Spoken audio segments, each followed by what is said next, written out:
gentlemen, what the world has been waiting for, what the world needs now, the one, the only, amazing, original, Johnny Blaze. Often imitated, but never duplicated. There's Johnny. Ladies and gentlemen, I'd like to welcome you all to the original Johnny Blaze. Well, it's great to be here as I blaze right in with my karate kick. Let's have a blazing hot fun time. The next time somebody asks you, why aren't you married? Look them straight in the eye and ask them, why aren't you losing weight? What do you call a woman who knows where her husband is every night? A widow. The divorced men were sitting at the bar, and one of them asked the other, when you were married, and you and your wife did you and your wife ever do it doggy style? The other man replied, I can't remember. What's that? Well, it's when the husband begs for sex and the wife rolls over and plays dead. 2 weeks after the wedding day, a wife told her husband, right now, it's just the two of us, but soon there will be three. You mean you're already pregnant? No, my mother is on her way over. She says she has no place to stay. A single man was told by his family that he had exactly 1 year to get married, or he would be cut off without a cent. He met 3 women that year, a nurse, a therapist, and a secretary. As the deadline approached, he agonized over which one he should marry. Finally, he decided to do what most men have done throughout the centuries. He married the woman with the bigger boobs.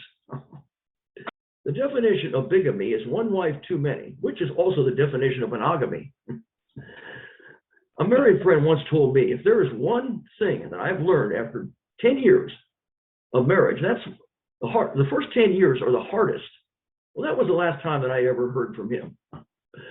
Sign on a comfort inn, pet friendly, except bears.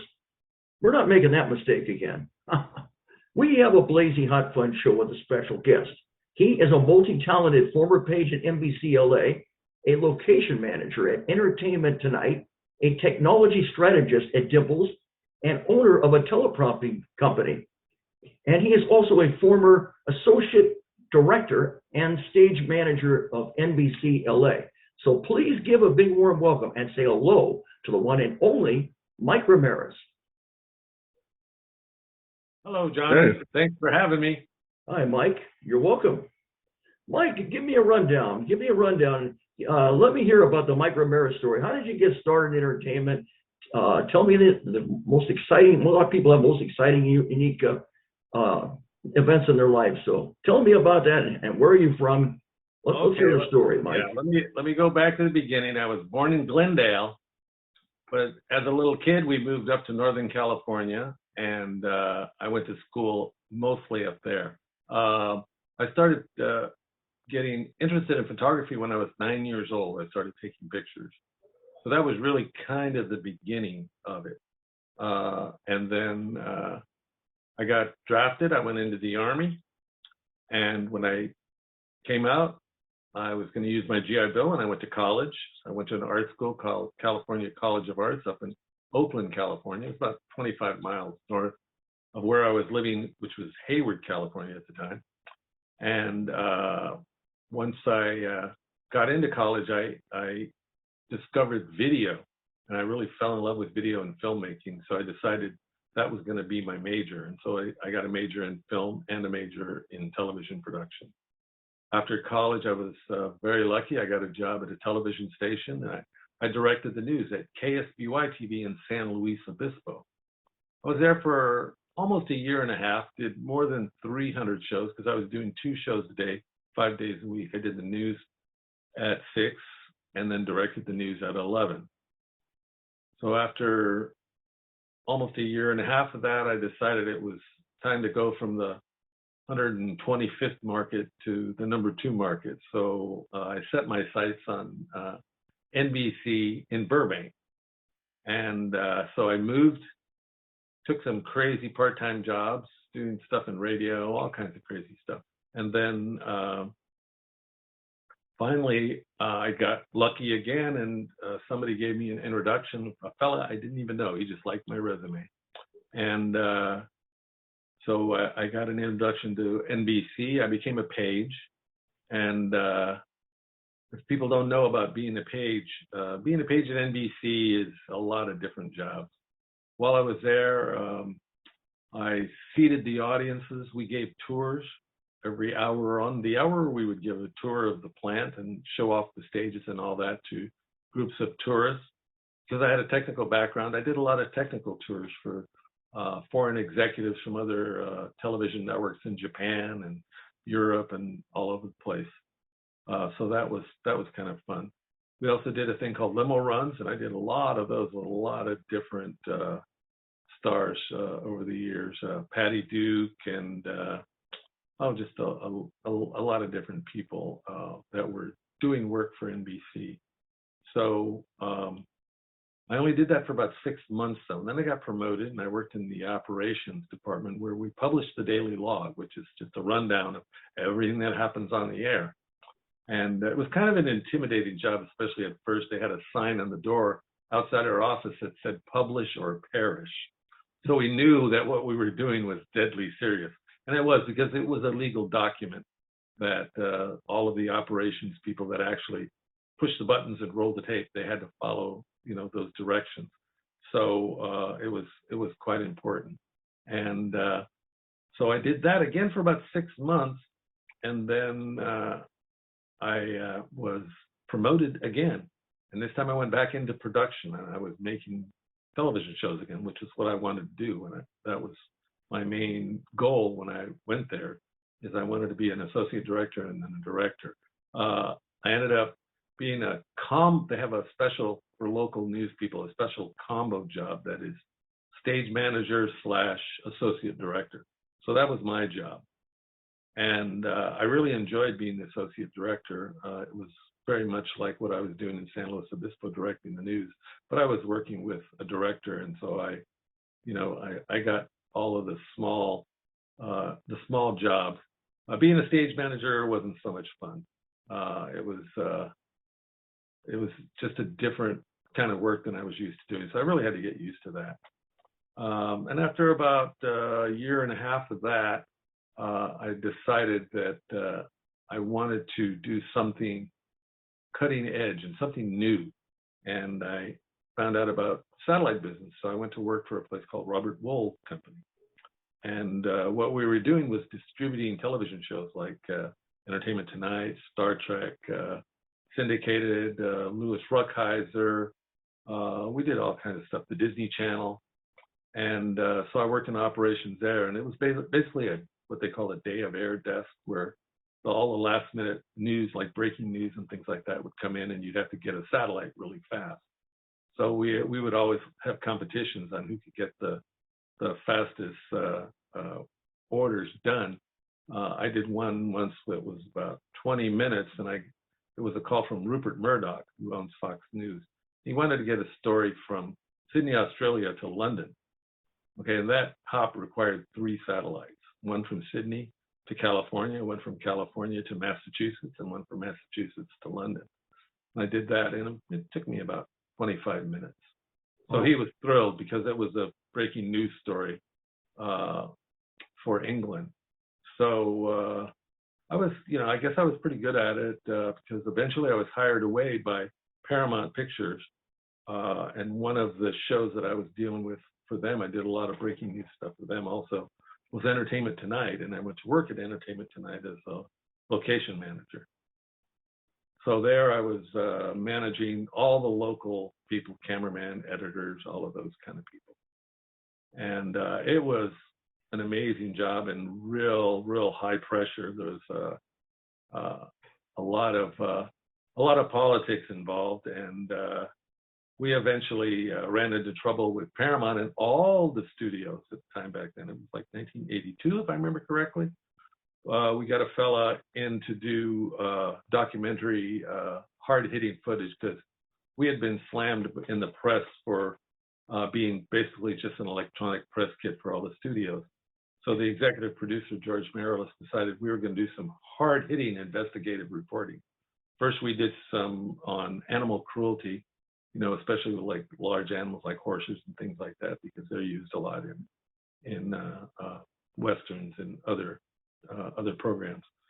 So we did that, and that rattled a few cages. But then the next series was drug use in Hollywood and on the studio lots and all of that. And boy, that just blew up in our faces. All of the studio executives called Barry Diller, who was the CEO of Paramount at the time. They all had a meeting with him, and they said, "You will stop doing this, because if you don't, we will ban your show from our lots, and you'll have no more show without being able to get on the movie lots, and we won't let you talk to our people." So that's what happened. The whole thing ended really fast, and one by one, all of us who were involved in it were fired. And it was just like, first it was the director, Michael Anthony. I always remembered him because that name, Michael Anthony, always reminded me of the old TV show, The Millionaire, where the guy named Michael Anthony would give away the check every week for $1 million. So I used to always tease him about it and say, "Michael, where's my check?" So anyway, he was the first to go. And then the line producer that was producing the series, then he went. And then George Marilis went. And then eventually I went. I was the last one. But it was okay. I kind of saw the writing on the wall, and I had been interested in editing already because I supervised the editors and the cameramen. And so I had to sign off on all of their time cards every week so that they would get paid. One of the things that always irked me is I was supervising people that were making 3 times as much money as I was. So it was a good job on paper, but not for the paycheck. So I decided that I wanted to become an editor because it looked like it was the hardest job, and they got paid quite well. So I started checking out the editors there and learning about it. And then when I got the axe finally, after about a year, I went to an editing company, and I told them I have a lot of contacts because I've been a page, I worked in entertainment, and I knew a lot of people, so I could probably get them some editing work. And sure enough, I did, and it was a little tiny company, and it did okay. But then I got hired away by a slightly larger little company that had never really done anything television-wise. And so I was still casting about all my old friends, and one of them, took the bait and brought me a show called TV's Bloopers and Practical Jokes. It was a show that was being done by Johnny Carson and Dick Clark. It was on NBC, and McMahon was the host. So the show was like handed camera. It had that part of it, a hidden camera show, and then it had bloopers. And then the third part was the practical jokes. So they would pull practical jokes on different people.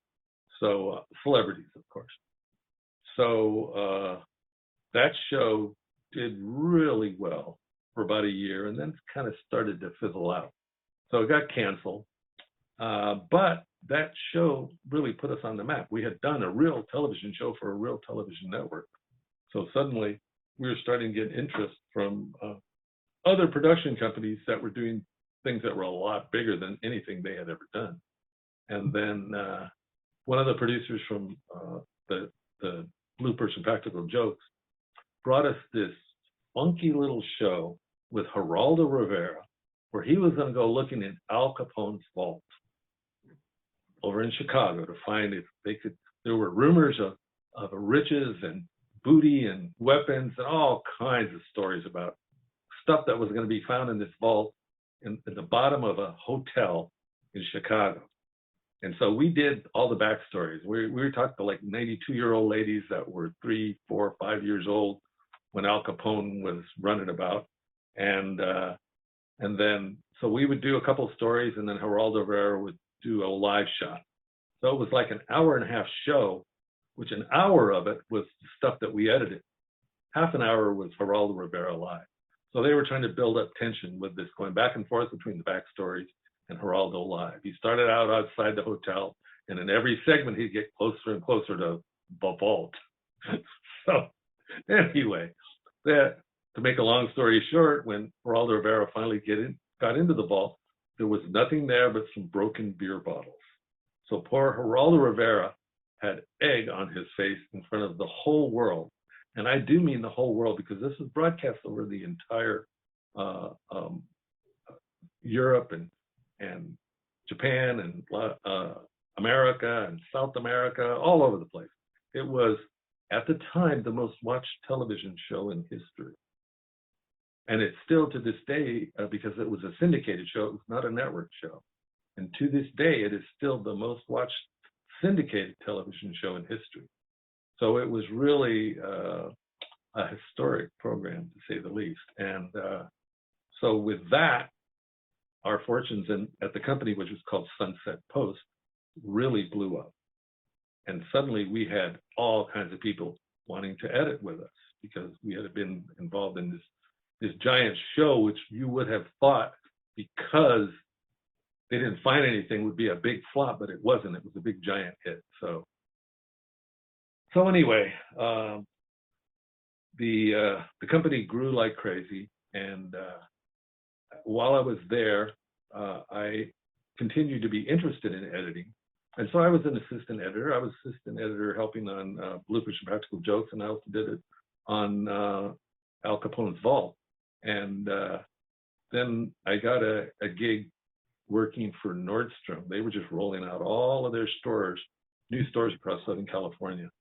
So I got a gig directing video segments for them for their training, and also for in-store videos. And so I hired a cameraman from Entertainment Tonight, and he shot them, I directed them, and then I'd bring them back to Sunset Post and edit them.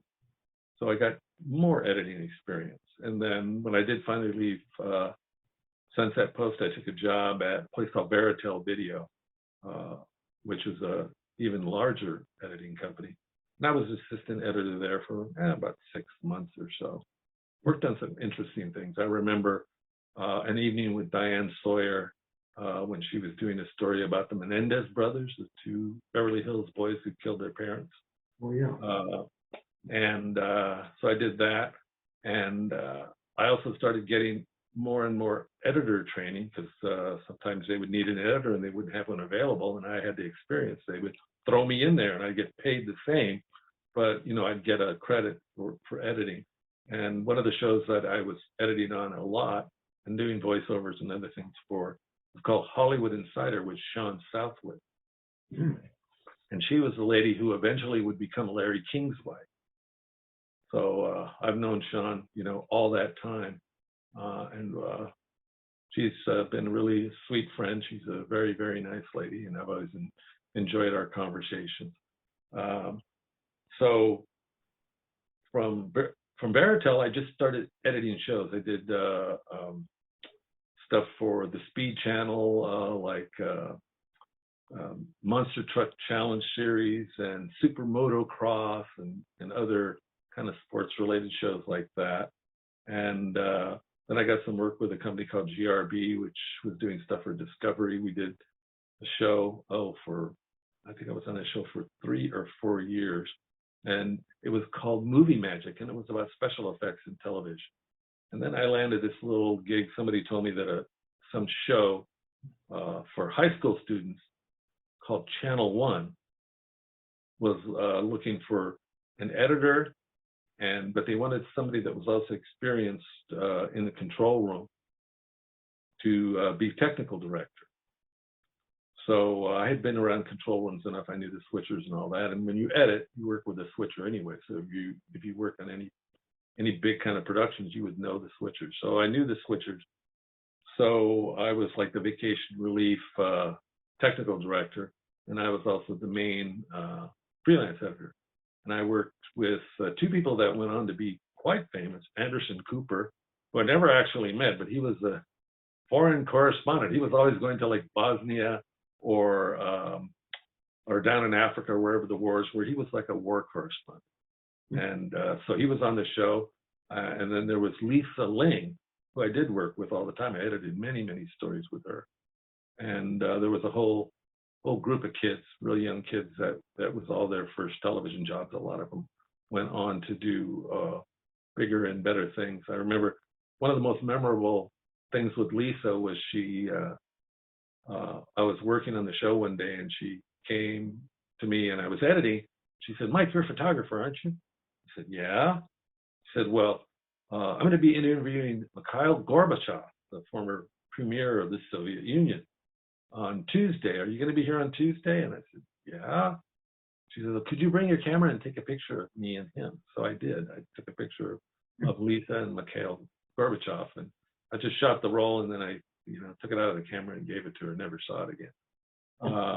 But anyway, it was a lot of fun working on that show, and I really enjoyed it. And I continued to do that show on and off for 10 years. I even worked with Lisa's younger sister, Laura Ling, who came to worldwide prominence when she was taken prisoner by the North Koreans, her and her camera person. They were doing a story. And she was supposedly in China, but either had inadvertently crossed the border or had crossed it on purpose, thinking that they wouldn't get caught. But anyway, she was in a North Korean jail for, I think, 3 or 4 months. And Bill Clinton actually went over and got them both out. He went over there and was persuasive enough with whoever was running the country at that time. I can't remember if it was the young man who's doing it now or if it was his father. But whoever was running the country, he got those 2 kids out. So Laura, in many ways, became even more famous than her sister Lisa. Lisa was no slouch. Lisa went from Channel 1 to the National Geographic Channel, and then she was one of the she was the second 20-something girl on the show The View, the Barbara Walters show, which is still on today.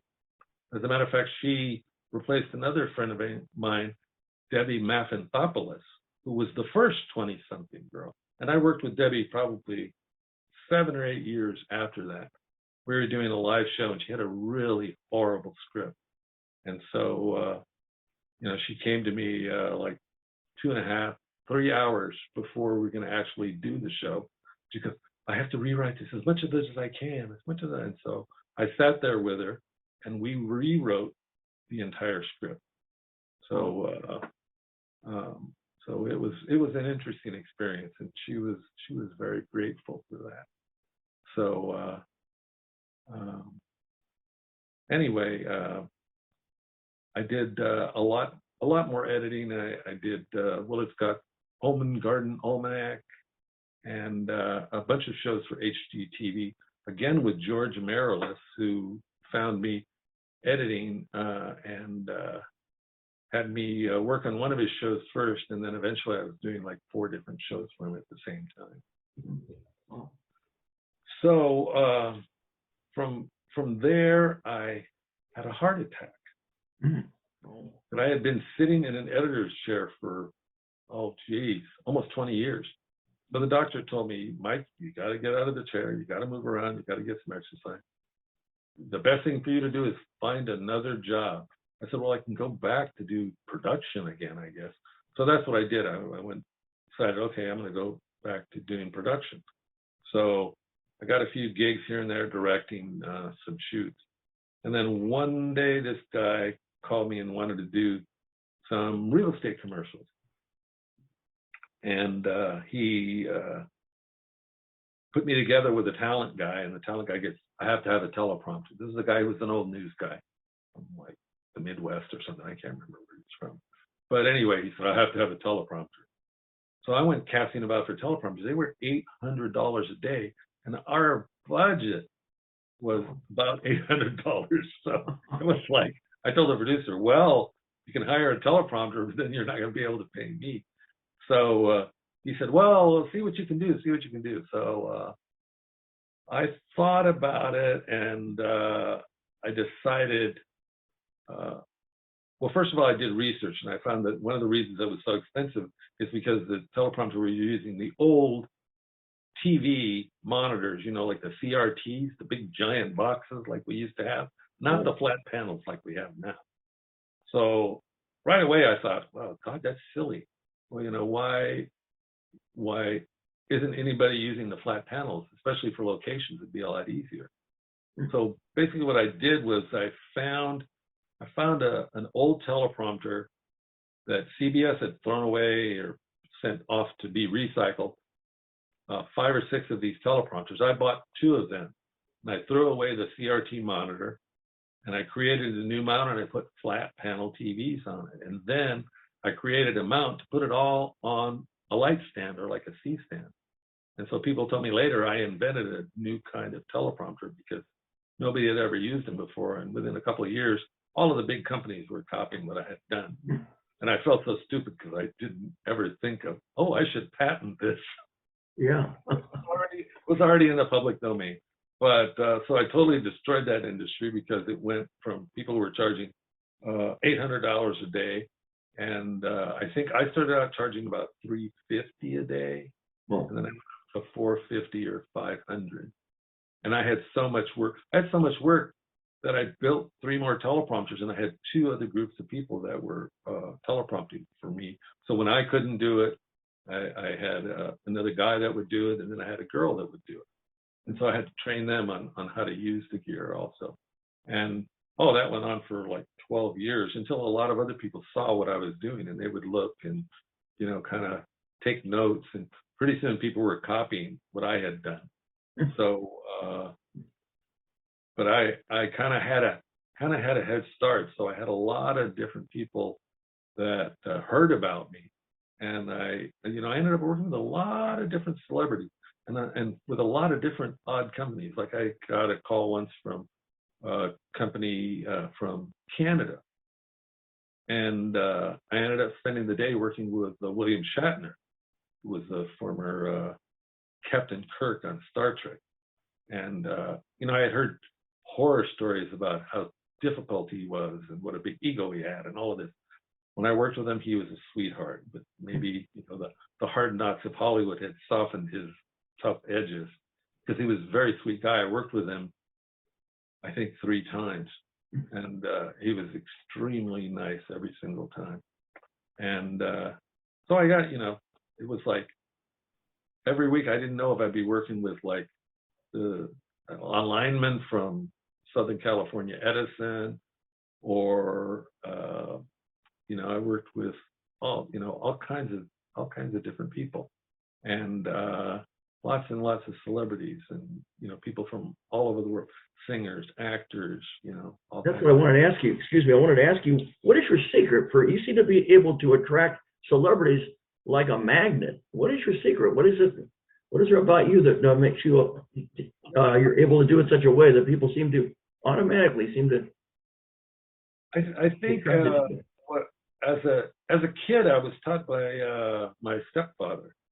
He was like the disciplinarian of the family, but he was a great teacher. And when I was 5 years old, he introduced me to classical music. He taught me how to play chess and how to solder, electronic. And but he also was a real stickler for manners. So we learned, how to eat properly at the table like a civilized person, and the yes sir, no sir, yes ma'am, no ma'am, may I please be excused from the table. And so we learned manners and how to respect our elders, and that always stuck with me. And I remember one thing that Joseph told me as a kid was, he said, Mike, people are judgmental. So when people meet you, they're going to judge you no matter what. Everybody gets judged. And he told me, when people meet you, you're already going to have one strike against you because you're brown. You're not just brown, you're dark brown. I said, oh, okay. He said, but number 2, the second thing that they judge you by is how you speak. So what you have to do is surprise them and speak perfect English, because they're going to look at you and go, "Oh, no, I'm Mexican. He's probably not going to speak English that well." And you surprise them and you speak perfect English, and they will remember you, and it will help you along in your life. And it certainly did. So I always remembered that, and I was always very careful to use proper English and also to learn how to write it. And that helped me again later when I was rewriting scripts with people, because a lot of times I would on a teleprompting job, people would bring a script and this is a script I wrote, but it's like something's wrong with it, it needs some help. And we'd sit there and we'd go through it, and I'd fix any kind of little grammatical or syntax errors that people would have, and they really appreciated that. And so I kind of got a reputation for that, for being a stickler, for making sure that anybody that I worked with, whatever it was that they said on camera, came off with proper English and it made sense. So, I'd never let somebody say something that was wrong. And that was the other thing that I did as being a teleprompter person. I would sit there and I wouldn't just scroll the words for them. I would listen to everything they said. And the directors that I worked with would learn to look at me at the end of a take. And I would tell them, no, he flubbed this word or he flubbed that word. And then they would do it again based on what I told them, because it was my job not just to make sure that the people saw the words, but that they said everything that was supposed to be said exactly as it was on the script. Or if they ad-libbed, it made sense and it wasn't grammatically incorrect. So it was a lot more, than just scrolling the words. So you were able to develop a great rapport with these people. And I know that you have many clients and many stars that you've created and you've developed rapport and worked with. Can you give the audience an idea of the different clients that you have and also stars that you have met with your charismatic personality and your ability to get along with people? Oh, well, let's see. I worked with Magic Johnson. Worked with Kobe Bryant, some sports figures. J.J. Watt. Quite a few sports people, and tons and tons of actors. I worked with Jimmy Stewart and Dick Van Dyke and Mickey Rooney and Lynn Redgrave, and I mentioned before Patty Duke. Just a lot of different people, and a lot of normal average people, or people like, say, doctors, lawyers, nutritionists, different people like that, and people from all walks of life, and I've also done a lot of unusual teleprompting. Like, for example, I got hired to work with Manny Pacquiao, the world famous boxer who has like 3 or 4 different weight class world championship belts. Okay, so when I got hired by him, I noticed that the fellow that called me didn't really have a good grasp of what he was asking for, and didn't really answer the questions. Because when the people would call me, I would ask them, what kind of camera you have, what kind of microphones, what kind of tripods. I'd ask them all of those questions so that I would tailor whatever kit that I was bringing to the job. So I'd know, okay, if I'm going to be flying on a jib, I'm going to need a little tiny teleprompter. But if I'm going to have someone that's going to be 20 feet away, I need a big one, with a 19-inch screen. And I had all those. I had like 5 or 6 different teleprompters, all different sizes. I also had daylight screens, so I could go out shoot in broad daylight, which a lot of people couldn't, because you had to have special, very high brightness screen. So, I was known for that, for being versatile and being able to, take on whatever the job was. I could do it. I did a red carpet show for American Idol, where I had 3 teleprompters. I had 2 19-inch ones, big ones, and then I had a 12-inch that was on a jib and it was flying around. So I did that. I did a lot of live shows too, so I got a reputation for being able to work well under pressure. And for instance, I got called by NASA JPL to work on the Mars rover, the Curiosity rover landing, which was about 12 years ago now.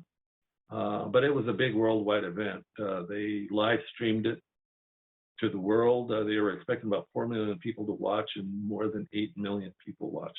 Wow. We did two 1-hour shows. So we did a 1-hour show.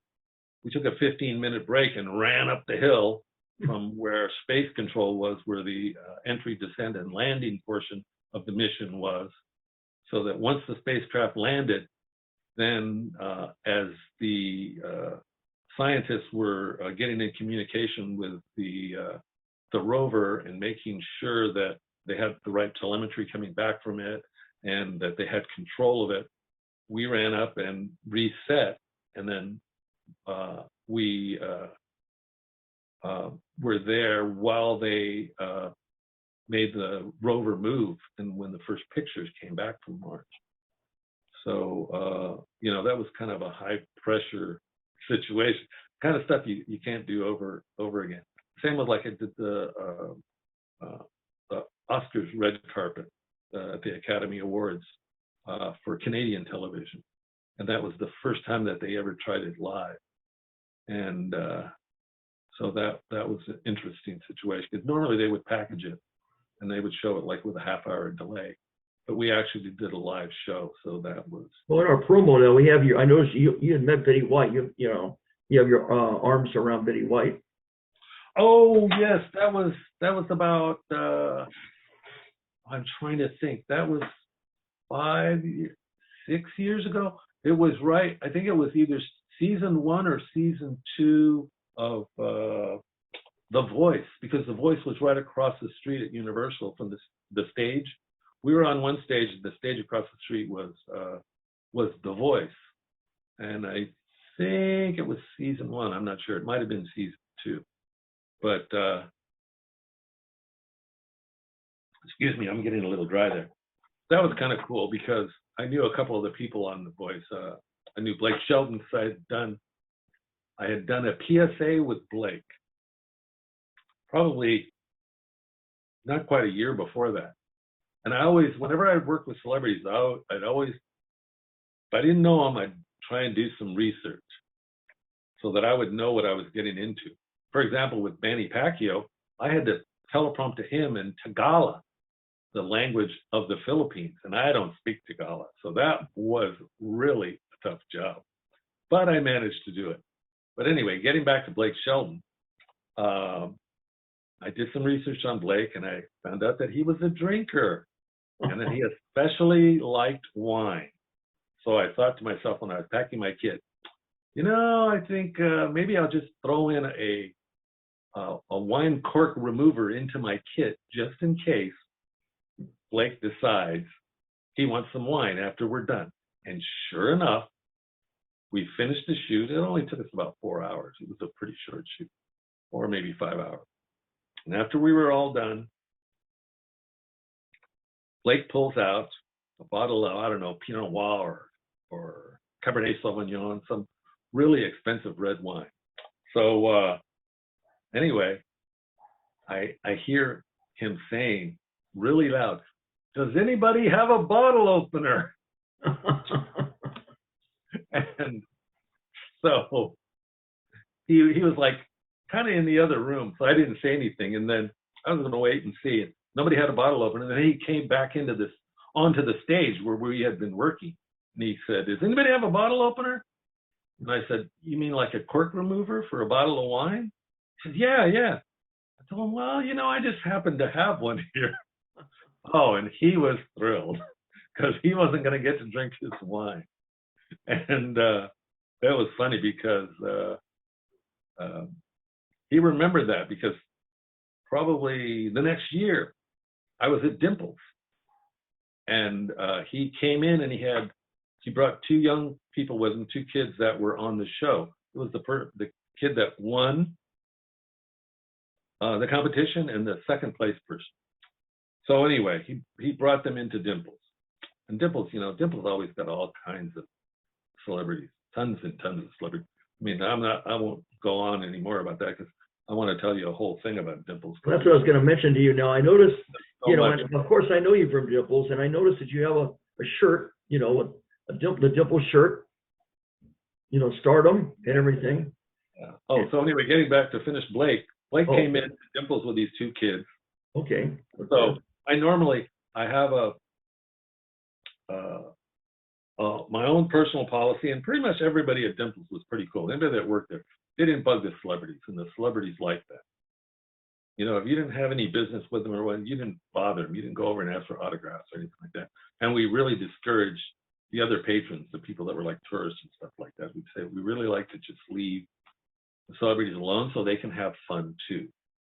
So pretty much everybody was real good about it, and it's one of the reasons Dimples was so popular. But anyway, I had worked with Blake, just a few months before, so I went over to say hi to him. And he couldn't remember my name, but did not forget, how can you forget this face?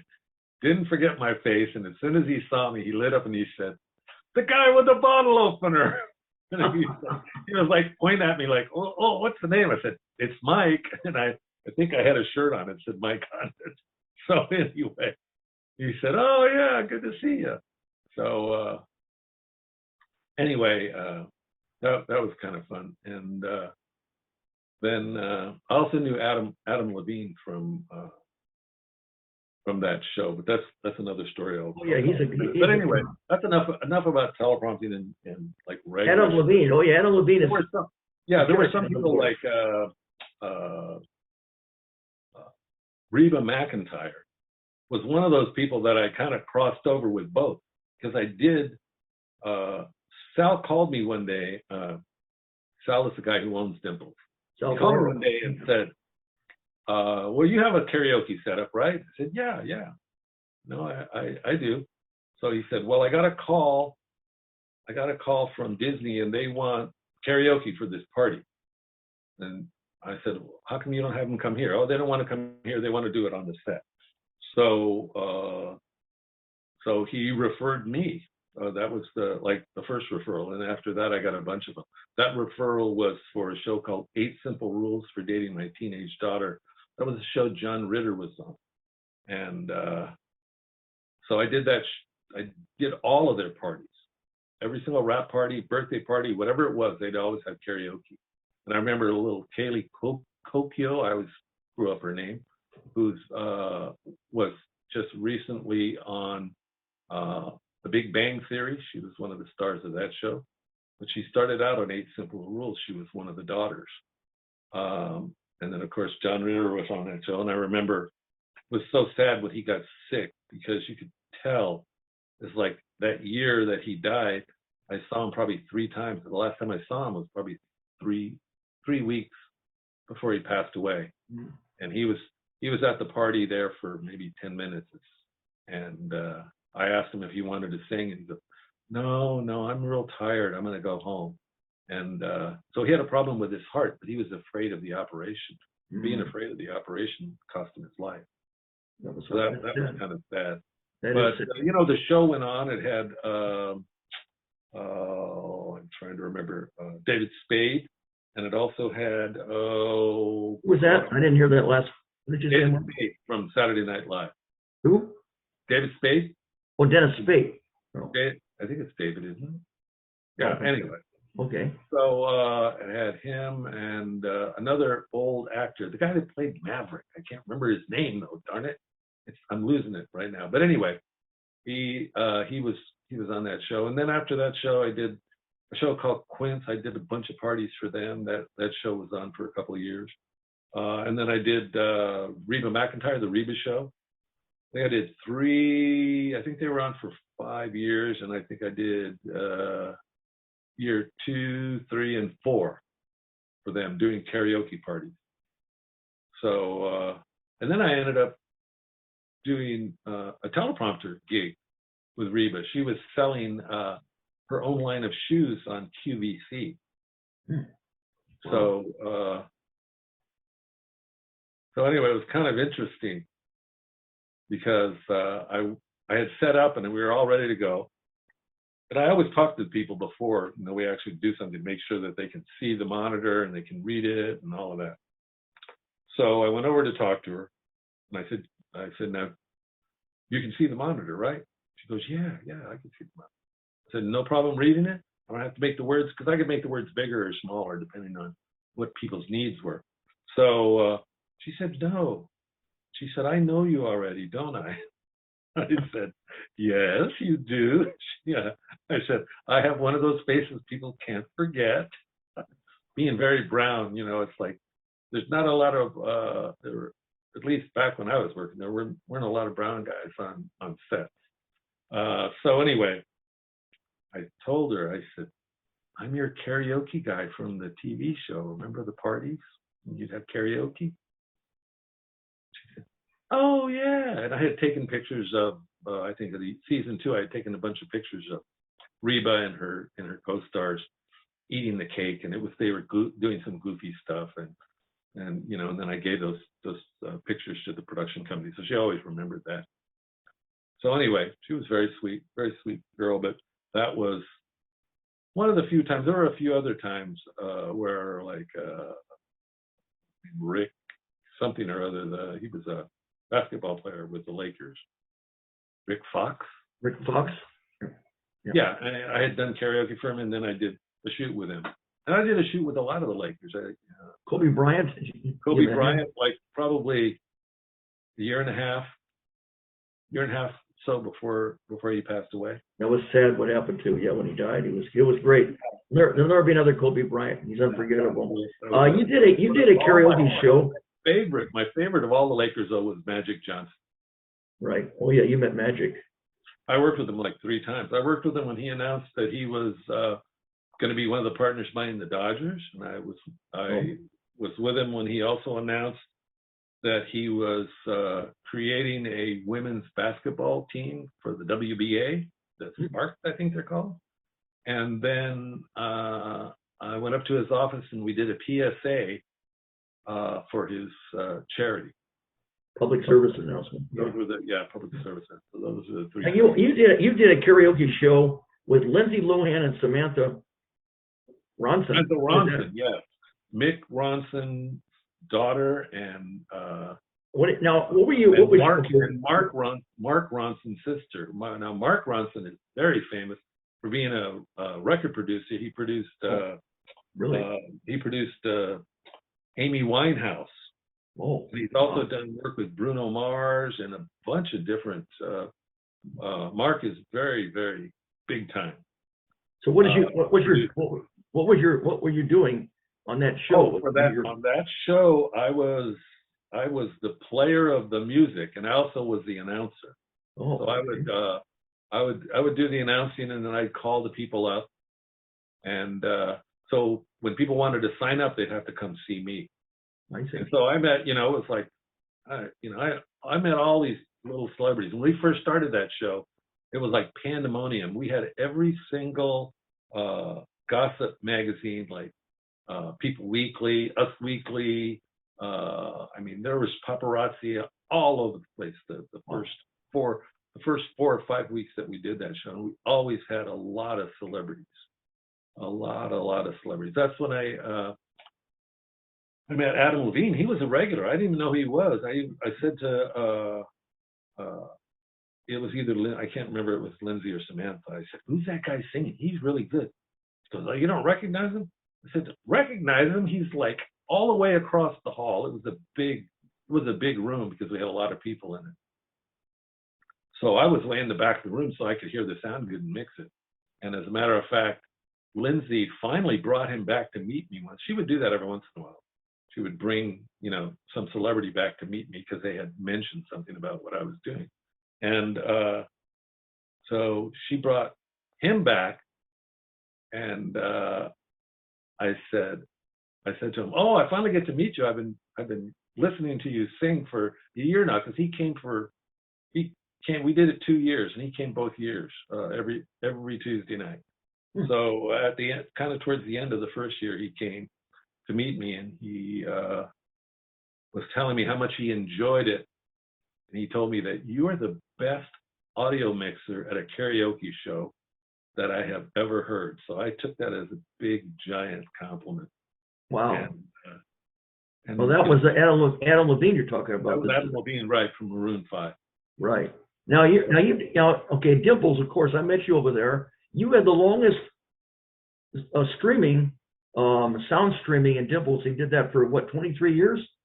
The Oh longest yeah, time? live streaming a video. When we started doing the live streaming, the community access, where we had put the show before, was community access all around Los Angeles. So it made it kind of famous in Los Angeles. But we started doing the streaming, and then suddenly we were famous all over the world.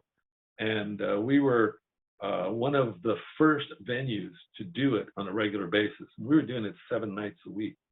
And then when the club shut down and we stopped doing Sundays, then we were doing it 6 nights a week. But we continuously did it for 23 years. That was the longest running. A long time. That's a long run. So what were you doing? What exactly were you doing in live streaming? What were your? Okay, what I did was Sal had already had the 3 cameras in there and was recording. And as a matter of fact, if I remember correctly, there's another fellow who's kind of famous himself, a fellow named Lee Stranahan, who was before me, and he set up the original system, and he went on to become what was called the world's smartest toaster guy. And this was for a video device called the Video Toaster, which was a very famous video switcher that was very low cost. But it also had a program that I got interested in, and I ended up buying a Video Toaster because I wanted to do 3D animation, and it had a program called Lightweight. But Lee was there first, and he set up the cameras and all that. And then I came in and just maintained them and added some cameras and upgraded cameras and things like that. And then eventually upgraded to high definition from the standard definition that we had. But Lee even went on to working for a Republican news organization called Breitbart. And he was a White House reporter, not for very long, for probably about 5 or 6 weeks. He was in the White House pool. So, and that was the guy that started out at Dimples. So he did pretty good for himself. Sounds like it. So you had to do with you helped with the public access. Yeah, I edited the public access shows, and that's what Lee started doing. But then Lee left, and Sal was looking for somebody to do it, and he heard that I knew how to edit. So he talked me into it with the promise of wild women and lots of free drinks. Wow. Now you also So anyway, I had a ball. I mean, I was there for like 30 years helping Sal come up with, crazy new ideas to keep the customers excited. One of my ideas was when I first met Sal, he owned a bar called the Now Voyager. And he had this thing where he would take slides at night, every night, or every Friday and Saturday night, I guess. He would shoot slides. And then if he took your picture, you could come in the next weekend and your slides would be up on one of the projectors somewhere around the room. So people enjoyed that. Although there was a fellow who wrote a book about it and said that he got in trouble with his wife because one night he was in there and he had 2 beautiful women sitting on either side of it. I'm getting in trouble. And apparently he told his wife he was working late. So he got in big trouble. But that was Sal's thing. He was always looking for, as he put it, he was always looking for a gimmick to get people hooked to what they call in the internet now, they call it engagement. That's what Sal was a big proponent of, and he was good at it. He, if he saw an idea and it was good, man, he would run with it, and he would get his people engaged, his customers. So I remember telling Sal, because I had one of the first digital cameras, so I was playing around with it. But I told him, hey, I got this digital camera. It's great. And he's like, I don't know. And so one day, I had taken some digital pictures at Dimples. And then I went home and I printed them on a photo printer. And I brought them back. And I said, look, this is what you should do. And I showed him a digital picture. And his eyes got big as a sausage. Yeah, I like that.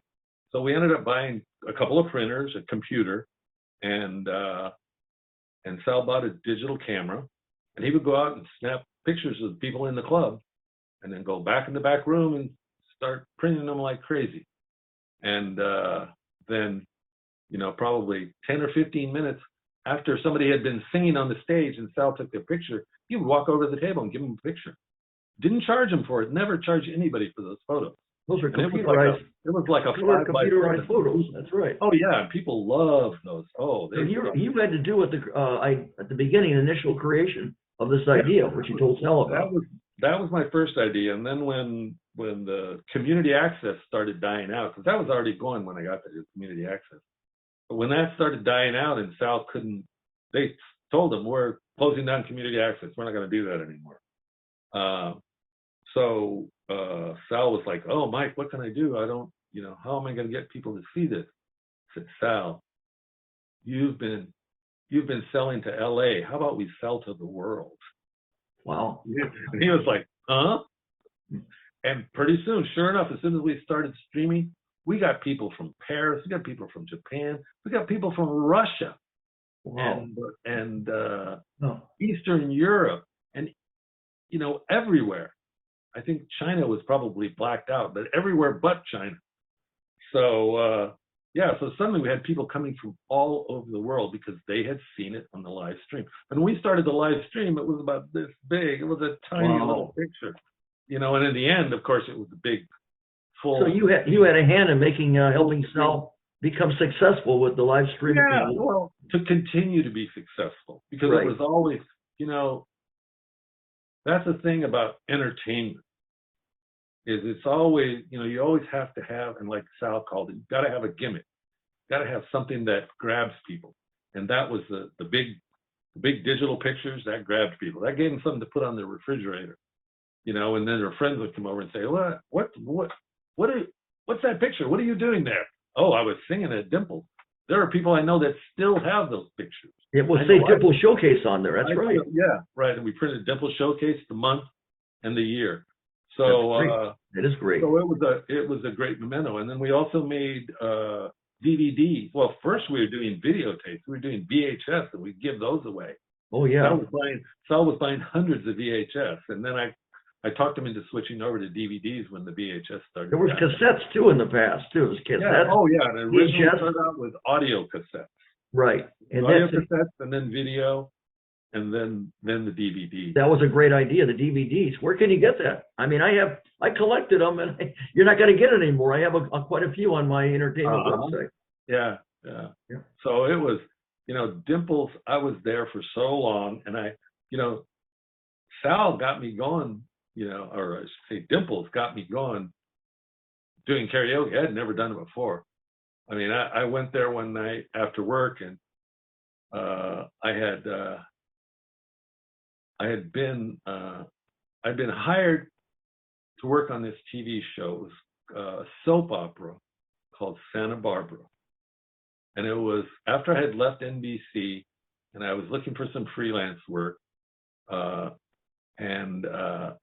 I went, one of my friends told me, hey, there's going to be a new soap, Santa Barbara. Go check it out. Maybe you can get a job as a stage manager or AD. So I went down and I talked to the associate producer, and he said, "Oh, I'm sorry, we have our people that came from another show, and we're using them." So I was all dejected. So I'm leaving, and see, unbeknownst to me, that show was the first soap opera that ever had a big part of the cast being Hispanic, because the show revolved around two families. There was an Anglo family and a Hispanic family.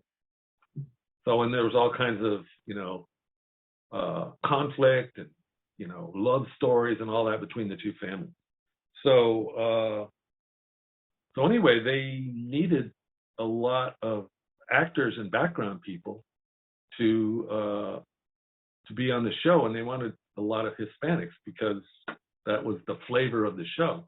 The show did quite well. I think it went on for like 8 or 9 years before it was finally canceled. But I was on it the first year, and I must have been on it like I don't know, 30 times or so. What were you doing? Were you doing? And I was doing background work, although they always told me, like, so, make sure your face isn't on full, and stuff like that, because then we can't use you for a while, because people are like, oh, there's that guy again.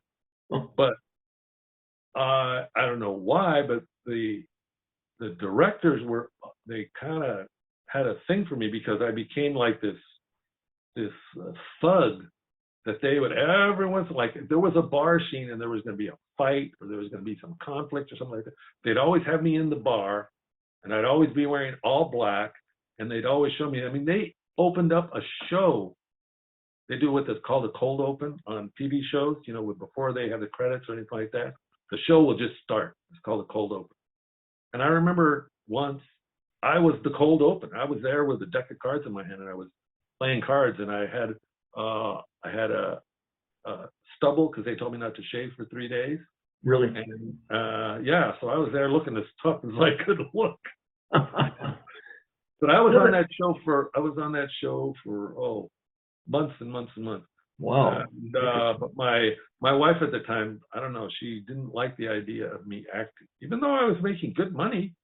I was doing that, and I was working at Sunset Post. And the original reason I went to do it was because I wanted a health plan. I was working at Sunset Post, and I didn't have health insurance. I had 2 kids and a wife, and so it got expensive when I had to send them to the dentist or whatever, so or to the doctor's office or whatever. So I was looking for health insurance. So I was loving it. I was in AFTRA, Right. and it was good money. But my ex-wife didn't like it, and she kind of sabotaged it, shall we say? And that was the beginning of the end of that relationship. Oh, I see. She's now my ex-wife. Somebody else's problem. I don't blame you. There was another great star. Well, there's so many of them. Christina Aguilera. I know you met her. Tell me. Oh yeah. She came one night. It was so weird because it was like a really an off night. I'm trying to remember. Oh, what was it? Oh, I remember. It was off night because everybody was going to see Justin Timberlake. Okay, and apparently, Britney Spears and Justin had something, and Christina and Justin had something. Right. I think that Christina and Justin did not end well because she was not invited to go. She wasn't like welcome. Like, a lot of celebrities, one of their friends is doing the show, they get a phone call, because if you know people, it's like Coachella, or Stagecoach. I have a friend that works on that show, and for years, he called me every year, like 6 months before. Hey, you want to go to Coachella this year? And I went a couple times. I went and saw Prince, took some nice snaps of him, and Mark Ronson too was on that show. But I was getting a little old for that kind of festival thing. But I ran across a bunch of really cool people when I did do it. But my friend would call me, every year. Hey, you want tickets? And that's the way it is in town. That's the way it is in Hollywood. When you're part of a scene or part of a group of people that run together, they take care of each other. They watch out for each other, and they make sure that those people that they like to hang out with, they like to party with or whatever, are going to be around them, so they know they're going to have a good time. So my friend, he was like the official photographer of Coachella. I mean, they had a big tent up for him and everything, and Wow. And so I eventually talked him into doing videos too, and eventually he started doing live streaming. So that was a cool thing. So see, for all those times that he would help me out and give me tickets and stuff, I gave him some good ideas too. And that that was all part of it. So anyway, back to Christina Aguilera, she was like kind of left out that night. So she came to our show, and it was like there was hardly anybody there. Usually the place would be packed, and there was like probably a quarter the size of the crowd. And And lucky for her, she brought like 5 girls with her, so she had someone to talk to. That's cool. But she was very nice, and she came late and then wanted to stay late after we were supposed to close down. So she kind of summoned me to her table and said, "Hey, we want to stay another half an hour." And I said, "Oh, okay." And she pulled out a $100 bill and gave it to me. That was nice. And I said, no, you don't have to do that. You don't have to. No, I insist. You're going to be working more, so here, you take it. And so I took it, and that's like, in all of my career, I think her and, Manny Pacquiao gave me $500. But Wow. That was because, as I mentioned before, the fellow that called me wasn't really that well prepared. And I got that kind of feeling with the guy when I was on the phone. So when I came, I brought everything. I brought lights, microphones, tripod. I even brought a camera. We ended up using the guy's camera, and that was it. All the other equipment was mine. And Manny knew it. He was like, oh, because he'd say, oh, well, where's the lights? Oh, well, we were just going to open the window. I said, don't worry, I got lights in my car. And I go to them. And then, well, where's the microphone? The kid would say, well, we were just going to use the, I said, Manny, I have a mic mixer and microphones in my car. Oh, okay. So I went and got that. So we were done. I think my fee for the day was $400. And when we were done, he had pulled out a big wad of money, of $100 bills, and gave me, he said, it's $400, right? I said, yeah. Gave me the $400. And I said, thank you very much. It was an honor working with you. And I hope that he was, the job that we were doing is he was campaigning to be a congressman for the Filipino Congress. And it was the first time he was running. Right. So it was very important that these spots looked good. And, he knew that I saved the day when I did that. So he gave me the $400, and I said, I want you to know it was an honor to work with you, and I hope that you get elected. And I went to get up, and he goes, oh, no, don't leave yet. Don't leave yet. So okay, so I sat down. And he said, I want you to know that I really appreciate that you had the foresight to bring all that extra gear, because we couldn't have done the shoot without you. We would have had to postpone it and do it another day. And I didn't want to do that. So you really saved the day. So here, and he pulled out his wad of money again and gave me another $500. Wow. And that was those two are the only tips I've ever gotten. That's a nice surprise. Better be surprised and disappointed. Now, you remember we have, different things that Dimple, a guy will never be forgotten. He talked to me about, remember our friend Dick Klein? You remember? Yes, Dickie. Yeah, he was a VP at, what was it? Atlantic Records, I think it was. Yeah, right, I think it was. I know he had a lot of top people under him. I think James Brown. He broke a lot of R&B in the South. He broke a lot of R&B groups. He was quite big in his day. And as a matter of fact,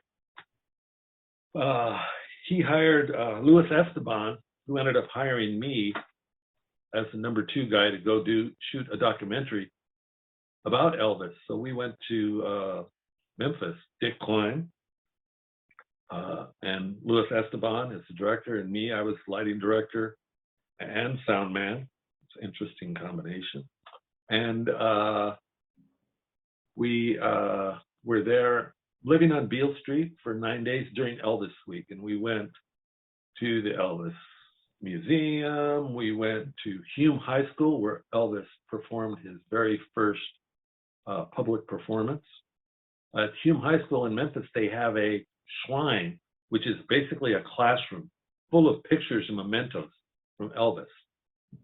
The guy who was the host of the show was a guy named George Klein, no relation to Dickie, as the name was spelled differently. But George was the class president when Elvis was in high school, and he was Elvis's best friend, kind of took him under his wing and introduced him to a lot of other people, because Elvis, when he first went to high school, he was kind of an outcast. He dressed real wild. He dressed like the black kids did. He liked that kind of with the big pompadour and the really flashy clothes and all that.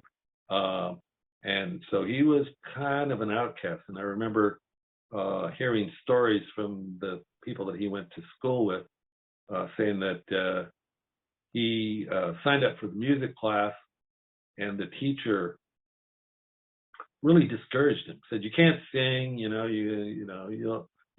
never going to be able to." Because he told the music teacher, "I'm going to be a singer. I'm going to be a rock and roll singer," and she didn't know what he was talking about. Told him, "Oh no, you'll never do anything in the show business." And Elvis, like I said, he did a performance there at Hume High School on their stage. And that was kind of cool because I got to stand there right on the stage where Elvis did his first book. There was a talent show. He sang the talent show. And he won. He won the talent show. That's right. And he won. And so we went all over Memphis, to all these different places. We went to the theater where Elvis would watch movies. He'd buy the whole place out so him and his friends could watch movies. And we went to different nightclubs and other places. And unfortunately, the documentary never got released because right when it got done, Priscilla was in the midst of selling all of the rights to Elvis Presley to I believe it was the AIG Corporation, that big entertainment company. And so what happened is they had spent all these millions for this Elvis rights. And so when the time came for them to negotiate or to finalize the negotiations, they like quadrupled the price that had been agreed upon originally. So it just killed the show. I mean, the producers lost like $70,000, $80,000, something like that. Because, well, I mean, there were 6 of us guys that were there in Memphis for 9 days. We stayed at the best hotel in town.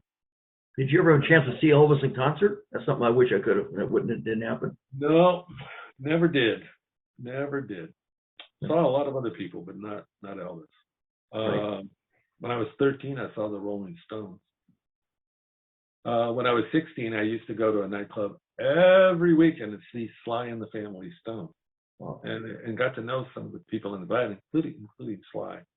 And I had gotten an in because of Albert King and his band. So that club, they were very nice to me all the time. They let me in for free. And so I got to know when Sly and the Family Stone was there for 6 months. I was there every weekend watching them. Wow. So after a while, people remember this brown face. Out of all your jobs, what would you say they were all extremely very interesting. Your page, I see you worked on Johnny Carson's show. I know you did that too. You can tell me about that. Yes. I used to hang out with Corey, one of Johnny's sons. Okay. Yes, we did all kinds of questionable things together. But yeah, we had a good time. That was fun. I never met Johnny though. No. As far as like the most memorable things for me were the things that I think like go down in history, like the Geraldo Rivera, that thing, it was such a fluke. Right. But now it's part of history. And also I over the years when I was doing editing, I did a lot of work for the Department of Defense. Because I was in the Army, during wartime, I had a secret security clearance. So when it came time to look for someone that could be vetted very quickly and to a high level, I was always the guy that got called. Because, the first time that I got called by the Department of Defense, they vetted me for having a security clearance that was secret, and then they upped it to top secret.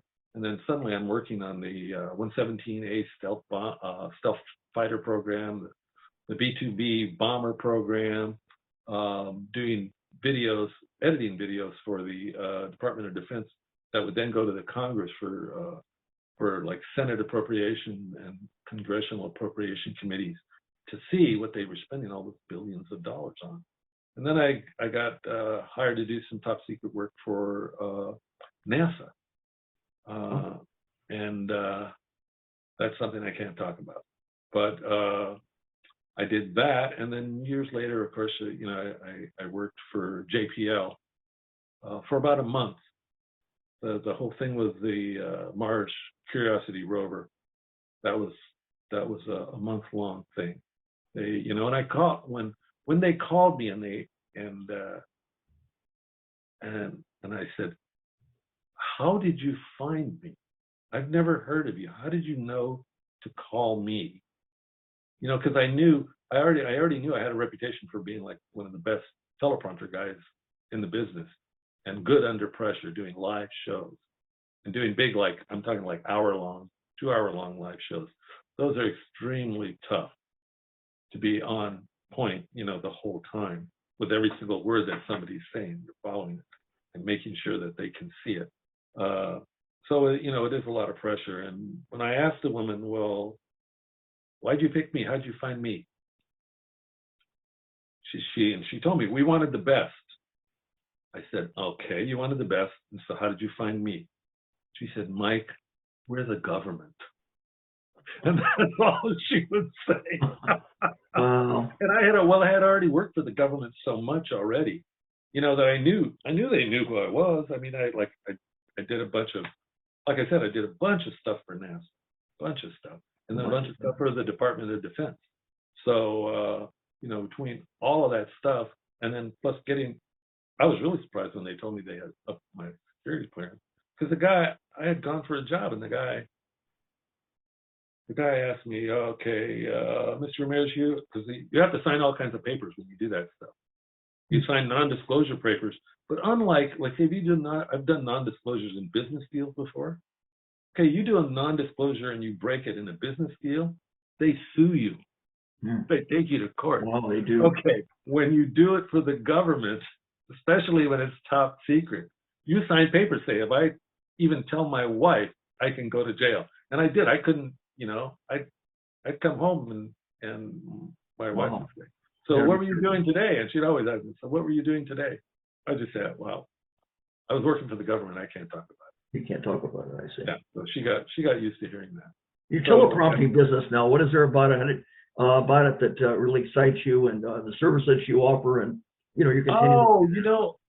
A lot of that was just meeting all of those people that, like, Jimmy Stewart and Mickey Rooney and all these different people that I remember from my childhood, watching them make movies, seeing them on the big screen. And so, it was that whole thing. And the thing that struck me about all of them, every single one of them, I mean, even Joan Collins, who had a reputation for being a bit of a diva. And she was, when I worked with her, I had worked with her and Mickey Rooney the same day, and Michael York the day before. Everybody was really sweet, except for Joan, but she had a very good excuse. She had just come from the dentist, and she was all drugged up, and she was in pain and all this. And she was so grouchy. But she'd be all grouchy, and then every once in a while she'd go, I'm sorry, I'm being so grouchy, but I'm just really in a lot of pain. And everybody on the set was, oh, don't worry, Joan, don't worry, it's fine. And we got through it. We did the segments we had to do. That was a documentary about Elizabeth Taylor. So it was all people who worked with Elizabeth Taylor. Those were the people that we were interviewing. So that was interesting. So you've done so much. You've done so much. Fun. I got to, throughout my career, I got to be like a sound man. I got to be a cameraman. I directed. I got in front of the camera even, which was never ever was something I wanted to do. When I graduated from college, the first company that called me was KRON TV in San Francisco, and they wanted me to be a weatherman. I was like, wow. I don't, and I did a little audition, and I just wasn't into it. I didn't want to do that. I didn't. It was like, oh, this is too much pressure. I can't deal with this right now. So there's so many things that you've done. Let me ease into it, Wow. But later on, I got in front of the camera. It didn't bother me because I, done so many other things. And it's just, one of the things I loved about working in show business, I always tell people, I'm just an ordinary guy. I lived in a small town, Hayward, California, when I was growing up. And I just happened to go into a business where I met some of the most extraordinary people in the world, and worked on some of the most extraordinary projects that were happening during my lifetime. Anyway, That's what's going to ask you. If you had to do anything over again in your life, in your career, would you do anything differently, or are you very like a happy camper with what you've done? Oh no, I liked it because I was always doing something different. I mean, even like Sal sent me on that weird tangent, doing karaoke shows, and I ended up, with Lindsay Lohan, watching her star fall from the sky, because I was there from the beginning of when her career took a dump. I mean, the day after we did our first show, there was a story in the Hollywood Reporter and the Daily Variety about the producers and directors of the movie that she was working on being so pissed at her because she showed up late that day and looked like crap, and because she was partying, till like 3 a.m. with us. I see. What about? And it was like, well, I have to say that even with the young kids, most of them were very polite, and most of them were very nice. There were some exceptions who I will not name, but I remember there was this one twin girl who was extremely famous and extremely rich. And she would always want to sing, but she'd never want to come up and sign up. And I would tell most people, they try and come and sign up for somebody else. I said, no, I got to see the person that's actually signing up. So I know when I see them go up there, I know to play their music. And so she had this poor little girl came the first night, came like 3 times. Oh, but she really wants to sing. And I said, yeah, but I'd like to see her so I know what she looks like, what she's dressed like, and all that. And so eventually we brokered a deal, and I sent the little girl back, and her friend, the twin, I'll say which one, stood up so I could see, oh, she's wearing a purple dress. Okay, she's wearing a purple dress. Because then for me, it was like, I care less about meeting some little teen queen actress. I worked with, and interacted with, a lot of bigger people than her. So it wasn't that. It's just, I'm trying to do my job. That's what it was. So, but everybody else was real nice. I remember the actor Gerard Butler, who became famous in the 300. I met him, and his publicist was with him, and his publicist said to me, he saw I had a camera, said to me, take a picture of us. This guy's going to be famous. I go, oh, okay. So I took a picture of him. Publicist gave me his card. I sent him the pictures. And then about 4 weeks after, I started seeing all of these ads on the internet for the 300. And I kept looking at the pictures on the computer screen going, that looks real familiar. That guy looks real familiar. And sure enough, when the movie finally came out, I realized, oh, that's the guy that just took that picture up. And it was Gerard Butler. And, he's done a ton of action movies since then. But I managed to get a picture of him before he was famous. So that was interesting. And what about Britney Spears? Did you ever come across her, meet her at all? Oh yeah, Dimples. We did. Yeah, I know Britney. Well, see, one of the reasons I have the shirt is because I set up and maintained the sound equipment and the video equipment. We had a video switcher and cameras all over the place and all that. And they had to be color balanced and maintained all the time so they looked good. And if ever I was gone for a couple of weeks, I'd come back and the cameras would be looking like crap. So because of that and the fact that I lived in Burbank, I was so close to Dimples, if ever a DJ would flake out and not show up, Sal would call me, oh, I need a DJ. I need to come down. And so I would go down and I would DJ for him. So one night he called me and it was like, I need a DJ. So I went down and I'm DJing and the music's playing. So I walk out into the club, because I'd always do that. There was a booth in the back where we actually did the mixing, but I always wanted to walk out and listen to it to make sure it sounded good.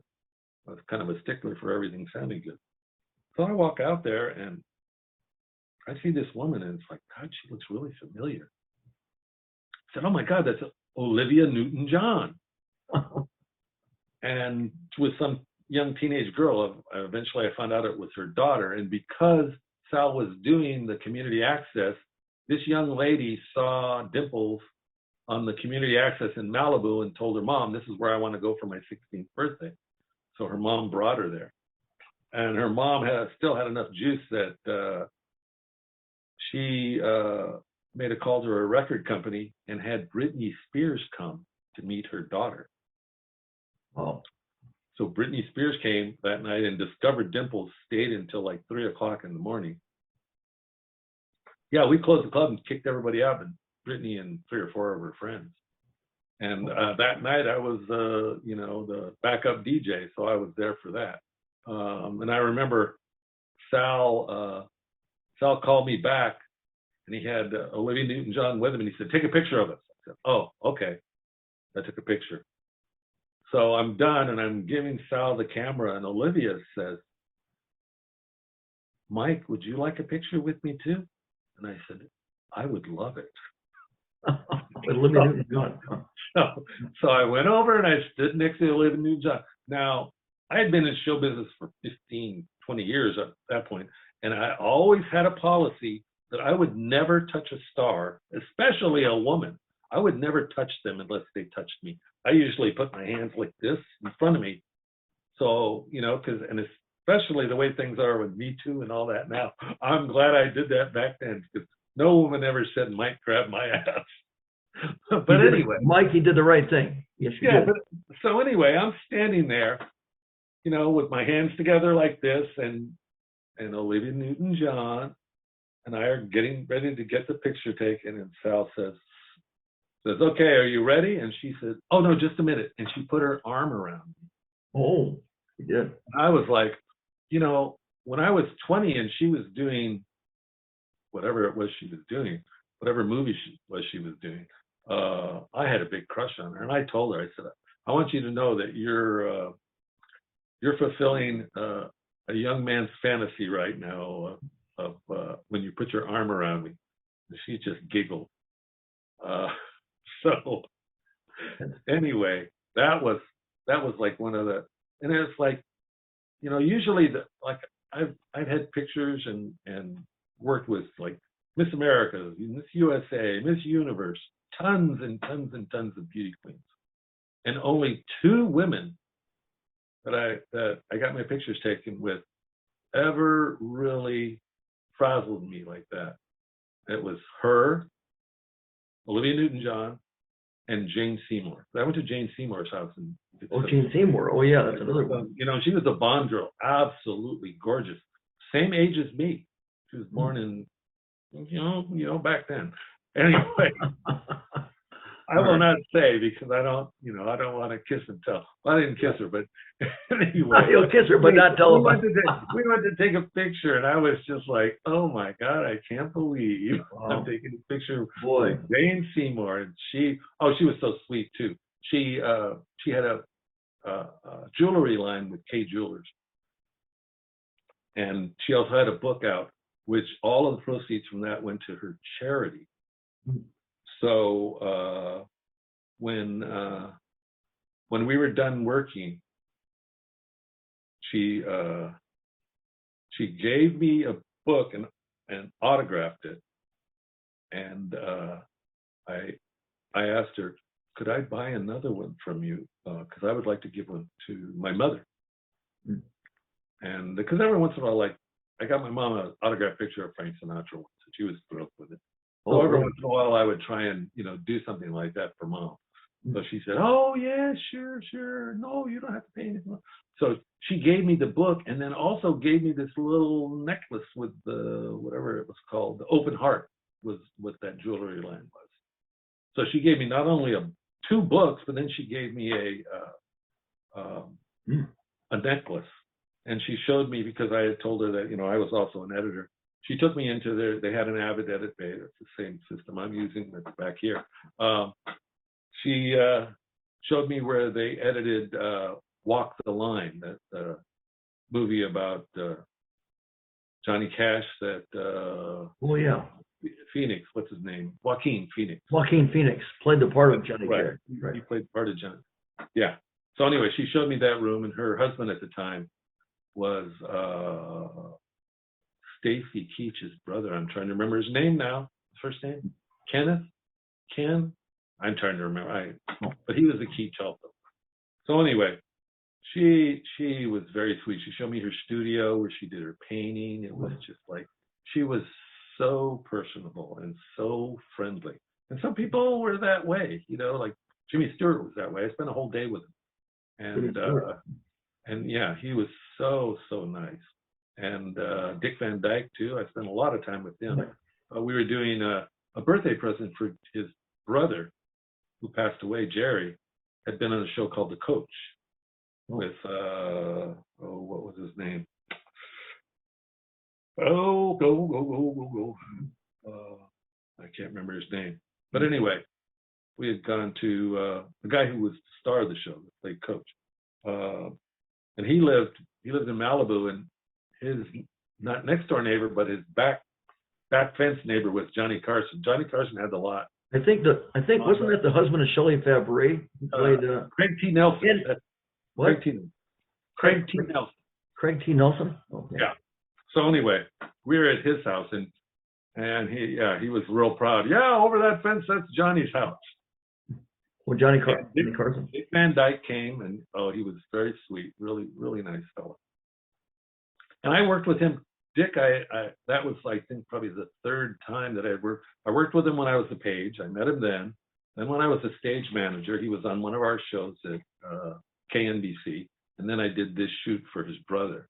So that was kind of cool, as, you know, I would see people like that. And Patty Duke was the same way. And Lynn Redgrave was the same way. I'd met them when I was a page.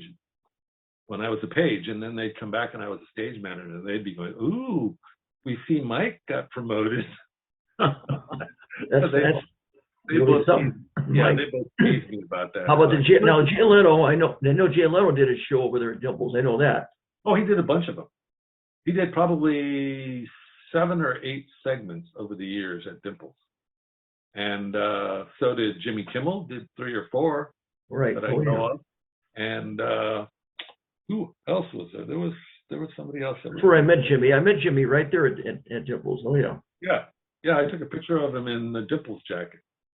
So right. So anyway, yeah. There was also, you know, there was some kind of something based upon the Dimples Karaoke Bar, some kind of a movie.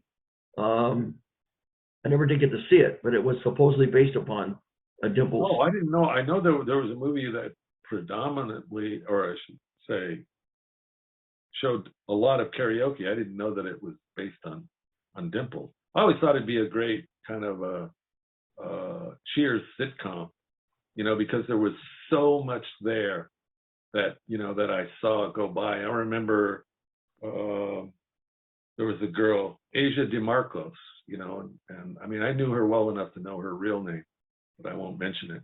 But anyway, she was a waitress there. And she went on to be a co-star with Sandra Bullock in that movie, Miss Congeniality. Oh yeah. She had a featured role. She played Miss Hawaii, which was about a beauty pageant winner, yeah, right? One of the biggest roles in that movie. And she also did like a Star Trek reboot show that was actually authorized by Paramount. And she did that, and now she's a beauty consultant, and still, you know, 30 years later, she still looks gorgeous. That's really beautiful. Yeah, she's always been quite beautiful. So, you know, Dimples was one of a kind. It's never going to be a karaoke bar like it again. It was, no, I mean, located in the entertainment area across from Warner Brothers, Disney. Dick Clark Productions was near there. Yeah. NBC, you name it. Right. And the thing I loved about it is everybody eventually went there, either on their way up or on their way down. And I remember, thinking back, kind of, I'll try to do it in chronological order. Roscoe Lee Brown, one of the Right. first celebrities I met there. Kiefer Sutherland is another one. Oh, Keith. Oh, yes. Well, I worked with Kiefer Sutherland on the set of 24 after his infamous appearance at Dimples, where him and Christian Slater got so drunk that they were exposing their tighty whities. I'll go with that part. And it was, and I can say that because there were people that took pictures of it and sold it to those gossip magazines. I see. We never did that at Dimples. That was like one of our rules. If we ever took an embarrassing picture or had embarrassing video of any of our customers, whether they were just regular people or they were celebrities, it got burned. We did not use it because I see. our goodwill was more important than $300 or $400 for some stupid picture. So, Sal really instilled that in me, how important that was. That's very important. I always tried to be like the honorable person, and well, you are. You're the honorable Mike Ramirez. That you are, Mike. And that's where I met. Not only did I meet, I met Jimmy there. He handed me his card. He said, "I'll promote you on the radio." He's working for KROQ on the Kevin and Bean show. Uh-huh. And he said, "I'll promote you on the radio." And I called him. I couldn't get him. I figured he's forgotten about me. All of a sudden, I got a call. We'd like your video from a casting person from Jimmy Kimmel. I said, "What video? I didn't send you a video." He said, "We share Steve Harvey's office." I met Steve Harvey also in his big time, but unfortunately the ratings went down, so they never made TV. But anyway, when I arrived in Hollywood, the minute I arrived in Hollywood, he greeted me, Jimmy, and he said, "I know you." And when the show was over, he said, "It's a pleasure meeting the star of the future." And the Future Star Talent Showcase, they asked me to do a Christmas song, so I did Jingle Bell Rock, and introduced me doing karaoke. And I have a feeling it's not just what he saw me perform. There was a movie 2 years before that about karaoke called Duets. Oh, that was it. Yeah. And in there, they used the word karaoke in there, so that might have had a connection. Yeah, I remember that movie, and it was, I'm trying to remember, it was a famous actress' father was either in that movie or was the director of that movie. Cameron Diaz, I think, was in that. Yeah. Oh, okay. So I think her father was the director, or somebody's father was. Oh, yeah, yeah. There was a father. Some famous person. I remember when that came out, and that unfortunately that movie flopped, so it wasn't. That's too bad. It wasn't that popular, but I don't think it had that much to do with the karaoke scene, because a lot of really big hit movies have had karaoke scenes in them. Like trying to think that crazy hot tub time machine or whatever it was, that sci-fi fantasy, they had one. A lot of famous movies, had karaoke scenes. It's just, I guess you can't overdo it. But Dimples was for so long, it was like the place, and it's like, I saw Charlize Theron there. I was going to say Jennifer Love Hewitt, yeah. Love Hewitt. It's another person, right? I remember I was sitting there one night, this big rounder right off the dance floor. And I was just sitting there having a drink, and then a couple of young ladies came and said, "Hey, can we sit at this table?" Oh, yeah, sure, fine. So the table, I think, held maybe 5 or 6 people. And the place started getting really crowded, and Jack Black walked in. And it was so crowded that he couldn't sit at the bar. So he got a drink, and he looked around, and I walked over and said, "Excuse me, can I sit here?" I said, "Of course, have a seat." And so he sat down with us, and I just, I thought, "Oh, okay, that's cool." But the 2 girls that were sitting next to me, they were just going crazy. They were giggling and all this, saying, "Oh, you're Jack Black, aren't you?" Yeah. He keeps drinking. And I think he just wanted to have a drink before he went home or something. He had a couple drinks and then left. That's really something. My buddy Dennis Haskins, I met him there too at Dimples. Yeah. Oh, yeah. I did Mr. Welding, the principal of Saved by the Bell. Yeah, from Saved by the Bell. Yeah, I helped him he did his own CD of singing. And I helped him with that. So You helped him with that about the I helped principle. him with his CD. If you ever find his CD or buy it, you'll see my name in the. I had it in the past. I don't know what happened to it. I don't know what happened. Like But- there's, he had a list of thank yous, and my name was in that. The thing I always remember about Dennis Haskins, though, was my girlfriend, Cindy, had a grandson who was, I think at the time he was about 8 or 9 years old. This was before his voice started changing. So he still had that like Vienna choir high pitched boy voice. And he had done, one of those school pageants, that they always do where they do sing songs or whatever.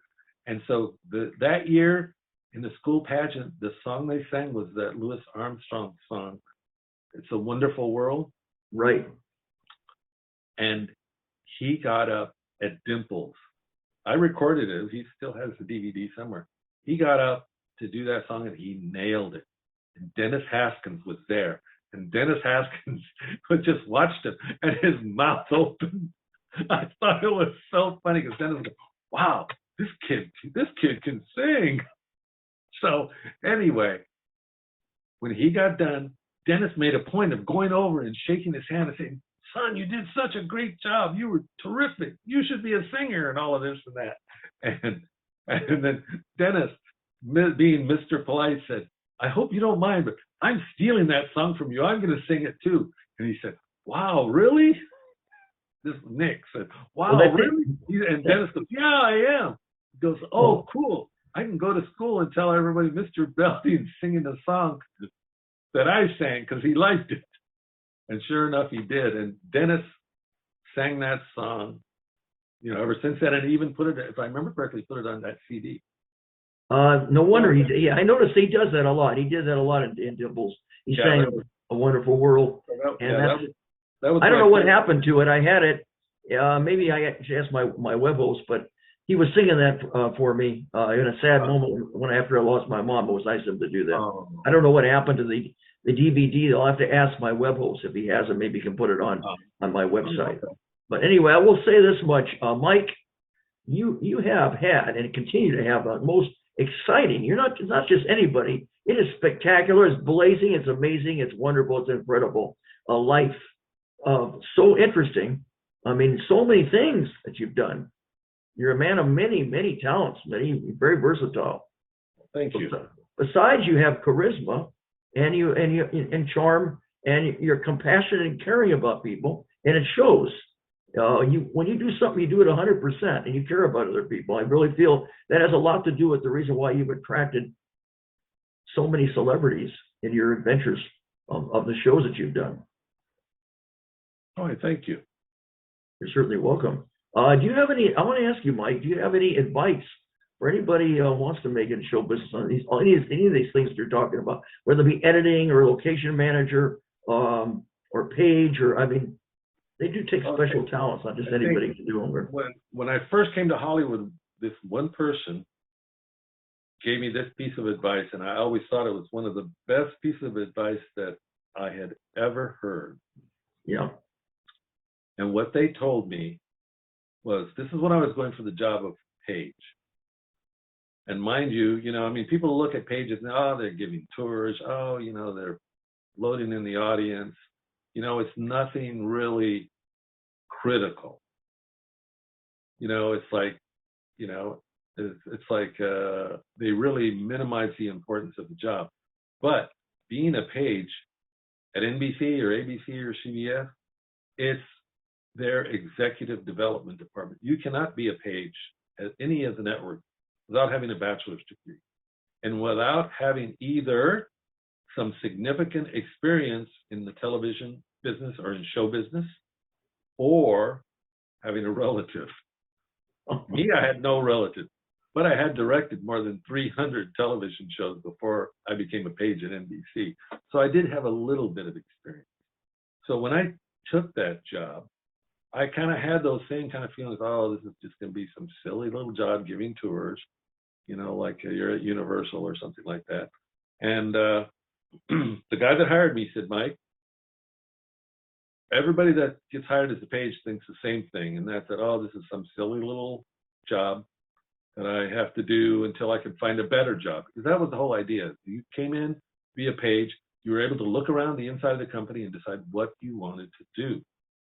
But conversely, NBC and all the people there, all the people that hire, they could look at you and see how you acted, how you comported yourself, how you dealt with the good, the bad, and the ugly of show business. So he told me it's very important that no matter what job that they give you while you're a page, no matter how crappy it is, you do it to the best of your ability, and you do it better than anybody else. And I really took that to heart. And like I said, the page job, I could have had that job for 18 months. I did it for 6 because I got promoted out of it. I knew people that did it for 18 months. You know, they weren't particularly ambitious like I was. I was hungry. I was ambitious. I wanted to get back to directing because I really enjoyed that. And you know, just making television shows.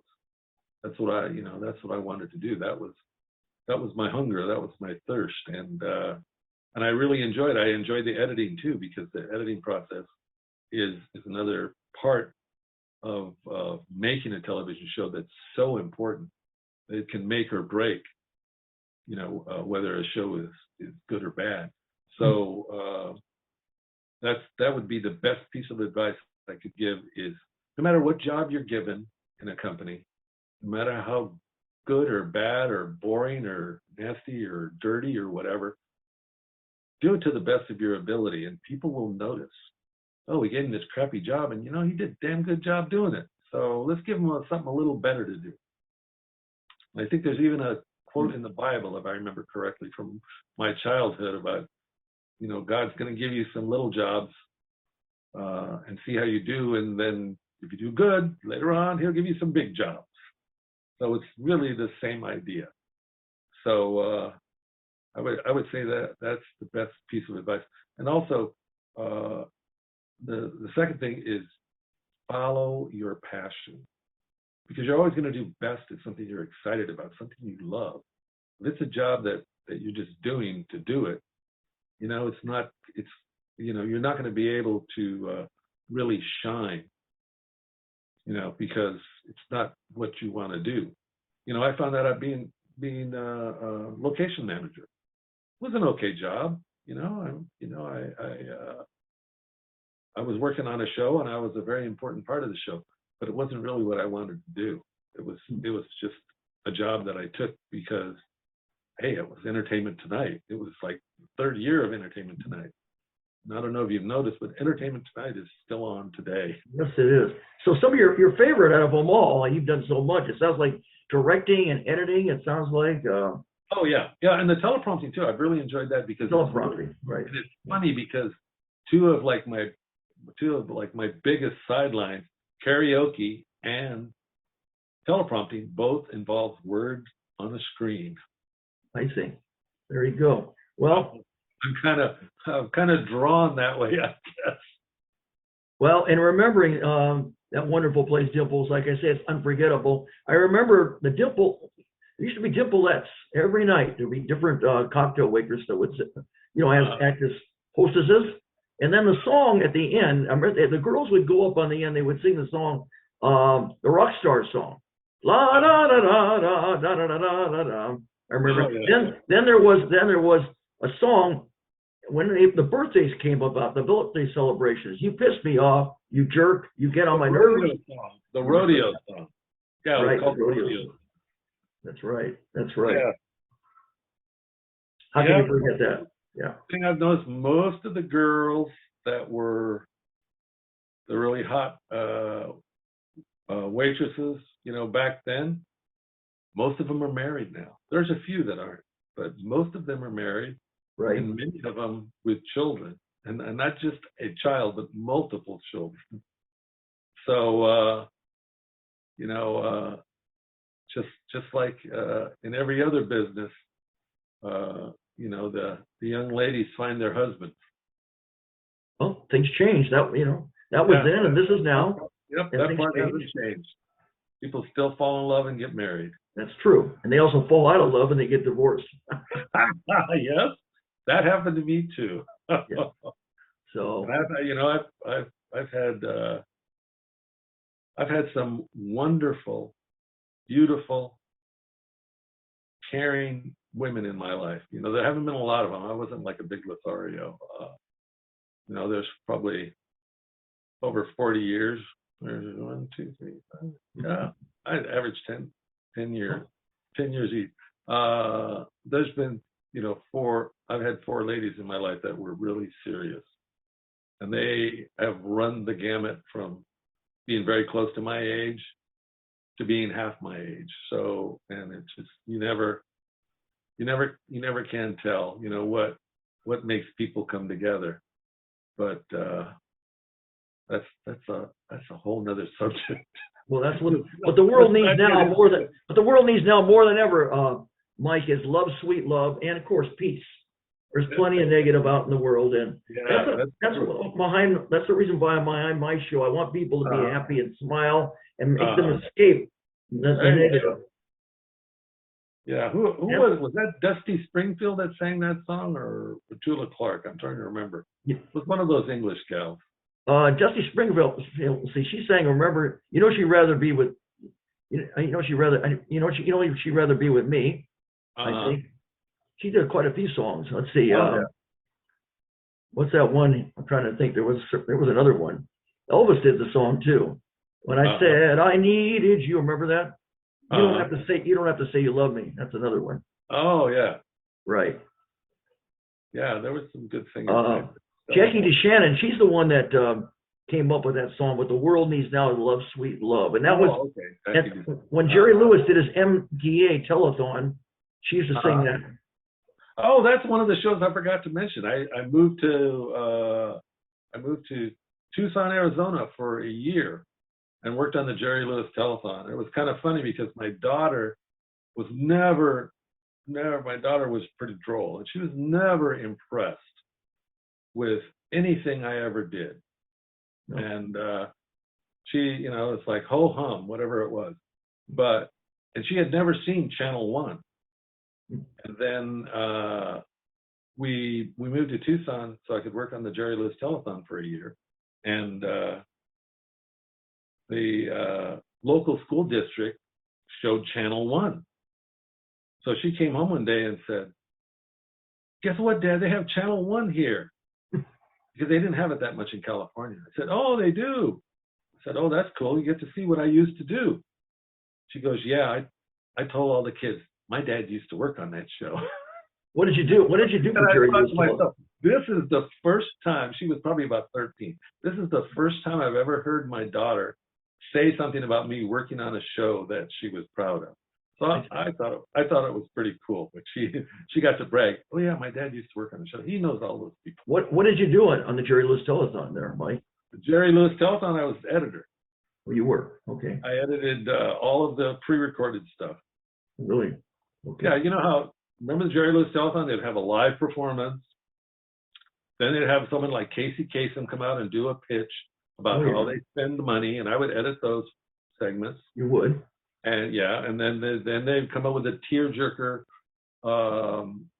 story about some kid who had muscular dystrophy. Right. The kid was going to, hospitals, and MDA was paying for it. All of this, they're just telling the story of MDA and how they were trying to get people to donate money for that cause. Exactly. That's what the telethon was all about. They had a lot of top stars, Jerry Lewis, on. I wanted to be on to volunteer to entertain, but I didn't have the right connection to do it. They wanted me to take the pledges, but that wasn't what I wanted to, wanted to entertain. Oh, you should have done it, because you could have insinuated yourself with the other people. Oh, a lot of people I know started out doing volunteer work. Oh, okay. As a matter of fact, I remember once this friend of mine who was a producer, he talked me into doing a free PSA for a charity. So we did this PSA, and they loved it. And after that, maybe 6-8 months after that, they called us and they paid us. Really? And then so we had paying clients from then on. We kept doing this, this more and more commercials for them. It was a charity, and so they were always trying to update their commercials with new celebrities and stuff like that. So they were all calling us. So I found that whenever anybody has called me to do charity work, I'll do it. And I've done it the other way around too. I did a bunch of stuff for the Starlight Foundation. Wow. And one day I got a call, and they wanted me to. I'm trying to remember. They wanted me to do something different. I remember what it was. I was doing shoots for them. I was doing PSAs, and I talked to the people that ran the place, and I told them, I did the karaoke stuff, and so the director one day came to me and said, I heard that you have a PA because you did karaoke. I said, yeah. Oh, do you think you could donate it for an afternoon? And they were doing some live event. So I said, oh yeah, sure. So I took the PA down and set it up for them and watched them do all their stuff and, announcing, and they were, it was like a little event they were having, and they had an auction and all of this stuff. So, it's like, that's the kind of stuff you do, just to show that you care, just to show that you got a heart, I see. I understand. Well, you can see why you've been successful. You've done so much. You loved what you're doing. It's not something forced. It's something that's just there. You give it everything. Yeah. Give it your. I'm one of those people. I'm gonna work until I drop. So Mike, you have no regrets at all. You're a happy camper. Oh no, I'm very happy. Yeah. Very happy with what you've done. With my personal life, maybe there's some things I might change. But my professional life, it's like the ups and downs. It's like there were a lot of philosophers like Plato who said that a life without adversity is a life not well lived, and that adversity in your life, first of all, it creates your character and it shows your character. So the way that you deal with the hardships in your life, that determines what kind of person you are. Because you can either whine about it, you can, give up or do whatever, or you can say, this is not going to beat me. I'm going to overcome this, whatever it is. And if you have that kind of attitude, it's like, I think I heard you say that once. I think, was it Elvis that said something about quitters? Right. Never quit. Once you give up, you're finished. Quitters never win. Winners never quit. And I came up with a poem, a creative poem a long time ago, and I believe this. Positive thoughts make you hot. Negative thoughts make you rot. So be hot. Don't rot, or else you'll go to pot, and you'll lose a lot, and you won't be a big shot. Yeah, there you go. I definitely believe in the power of positive thinking, for sure. Like Bob Proctor, my day used to be a fan of Bob Proctor. What the mind can believe, the mind can achieve. Don't get older and say, I wanted to have, be, and do all those things, and I never did it. Do it while you can. Go for your dreams. Take your vacations. You don't want to have any regrets. When it's over, there's no do-overs. There is no encore. So don't have any regrets. Live your life over 100% and give it your all. Do you have any present projects, Mike, at all that you're thinking of doing at all? Okay, I'm working right now on launching a live stream channel. Oh, you are. Okay. Yeah, I want to do kind of like what you're doing, but I want it to be a whole channel, and it's going to have different program segments in it. So right now I'm talking to different people about filling that channel up with different kinds of segments. And I'm going to try and hit the kind of hot spots that are already out there, and try and do them in a unique and really a high class way. Basically, what I want to do is like, say, the influencer things that people do on YouTube and Instagram and stuff like that, but do it with really high production values, and do cooking shows, fitness, Hmm. wellness, entertainment. I want to do entertainment news. So you want to do kind of like a network, it sounds like. Exactly, exactly. Maybe start out with an hour or so a day, and then just hopefully fill it and have it be live every day. And then, of course, you archive that, and then people can watch it at their own convenience. That's one of the great things about streaming. Is you can, like, all the people that didn't watch us tonight, they can watch us tomorrow, or That's the great. next day, or whenever. Well, So, yeah, there's networks. I mean, Oprah Winfrey, the great Oprah Winfrey, she has her own network. yeah. And I'm working on some story ideas. One of them involves ancient Samaria. I'll say that, and the origins of mankind. Oh, interesting. So that's one story idea I'm working on, because I think it's real fascinating, and it's all based on real history. So even though it's going to be a fictional piece that I'm doing, it's all going to be based on real history. I'm just going to dramatize it. You might have some archaeology or paleontology involved in it. Yeah. That's great. Now, are there any future dream projects, Mike, that you haven't thought about that you might consider doing that you haven't done, down the line in the future? Well, I'd like to do like Bill Shatner did and go into space.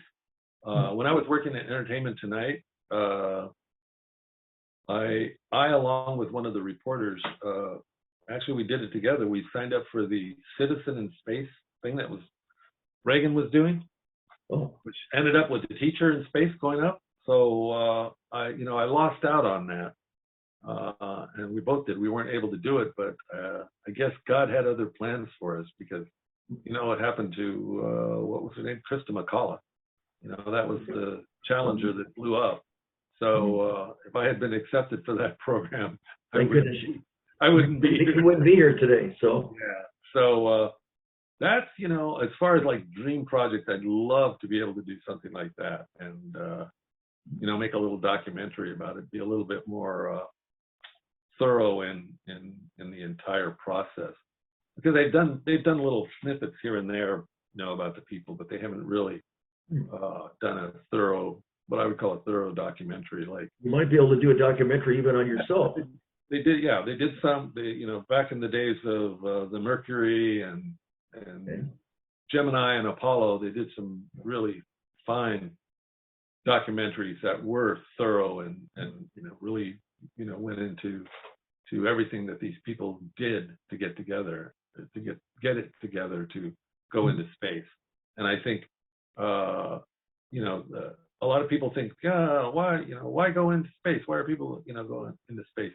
And it's like, because in another I don't even know what it is, 50,000 years or something like that, the sun is going to grow and blow up and boil all of the oceans of the earth to nothing. So before that happens, we should be long gone, or else mankind will cease to exist. So if we're going to be a long-term species, we have to get ready to get out there in space and find other planets to colonize and to live on, and so that we can continue to grow as a species. Grow and survive. That's right. Yes. So I mean, who knows what the evolutionary path is for mankind, but we already have plenty of evidence that there have been in the long distant past, there have been other people from other planets that came here. Like, for example, the pyramids, and the Sphinx, and how old are they? And do you really think that Stone Age people built the pyramid? There might be life on other planets too. We would have trouble doing that today, with all of the diamond tipped saws and things like that. It's like you go to the pyramids, you can't shine a light between two of the stones and see light on the other side. It's that exact. So that just goes to show that those people had much more precise engineering and physical building capabilities and precision more than we have today.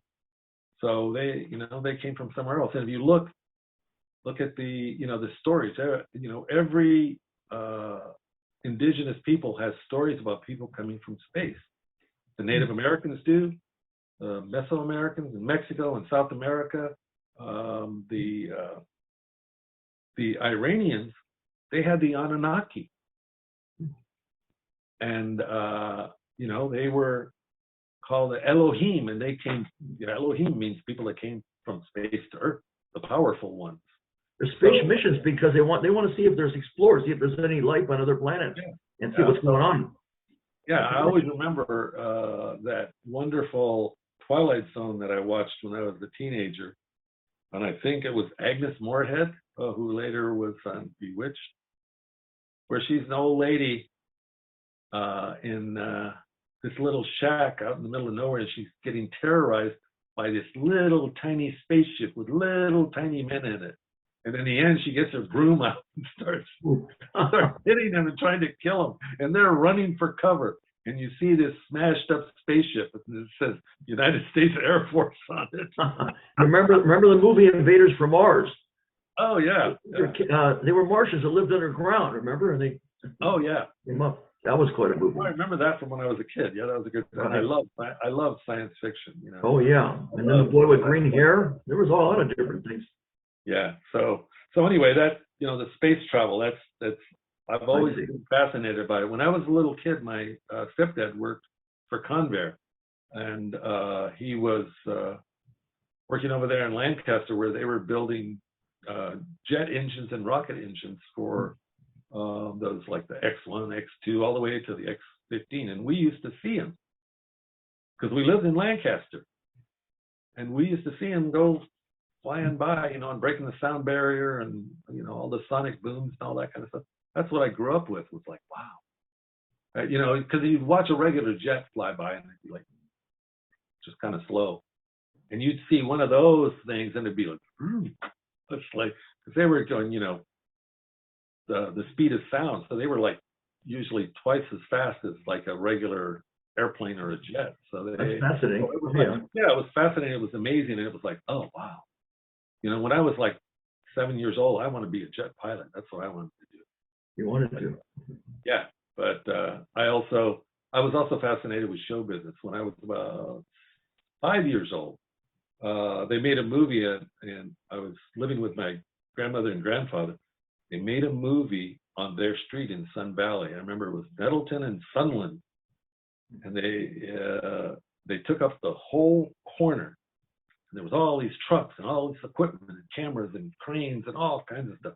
And I was like totally fascinated by all the gear. And my aunts who were there visiting, they were fascinated by the fact that it was a scene that they were about to shoot with Paul Newman and Joanne Woodward. And they were all, oh, Paul Newman. They were all at Twitter over Paul Newman. I could care less about Paul Newman. I was like, wow, look at all that cool gear. And I really liked that. And then later on, that same year, my grandmother took me to a television show. And this is before they started having the age restrictions. So I remember that. I always wondered, why, how did I get into a TV show when I was like, 5 years old? But I guess after some young kids started acting up, they started having the age restrictions where you had to be like 12 years old or something like that. But I remember, what was it? Queen for a Day. Oh, yeah. Jack Bailey's the one that posted it. Would you like to be queen for a day? I always remember that. Oh, yeah. And those announcers, they always cracked me up, and I always really enjoyed them. I remember working with Charlie O'Donnell, who was the announcer on the Wheel of Fortune. That's when I met him. He was doing the Wheel of Fortune. What about The Price is Right? Didn't he also do that too? Yeah, he did that. But I remember, because I worked on the Wheel of Fortune, and I remember he would always say, look at all these fabulous prizes. And then they would spin the wheel. That's interesting. Who would you say is your highest, your biggest and greatest like inspiration and motivation? Because you've worked with so many celebrities, great stars. Is there anybody? I would have to say Jimmy Stewart. Jimmy Stewart. Yeah. And what was there about Jimmy Stewart that really inspired and motivated you? The fact that he was so accomplished, he was so good at what he did. He was amazingly good at what he did, and he was so humble.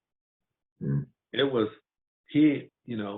I think he just had a natural talent for being an actor and for he had, like you say, charisma.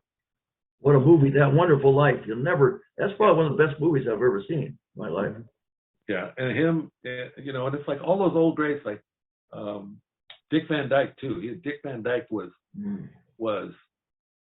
a little understated when I met him, but I could still see that,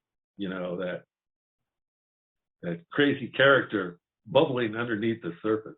He just had that twinkle in his eye, and he was so sweet.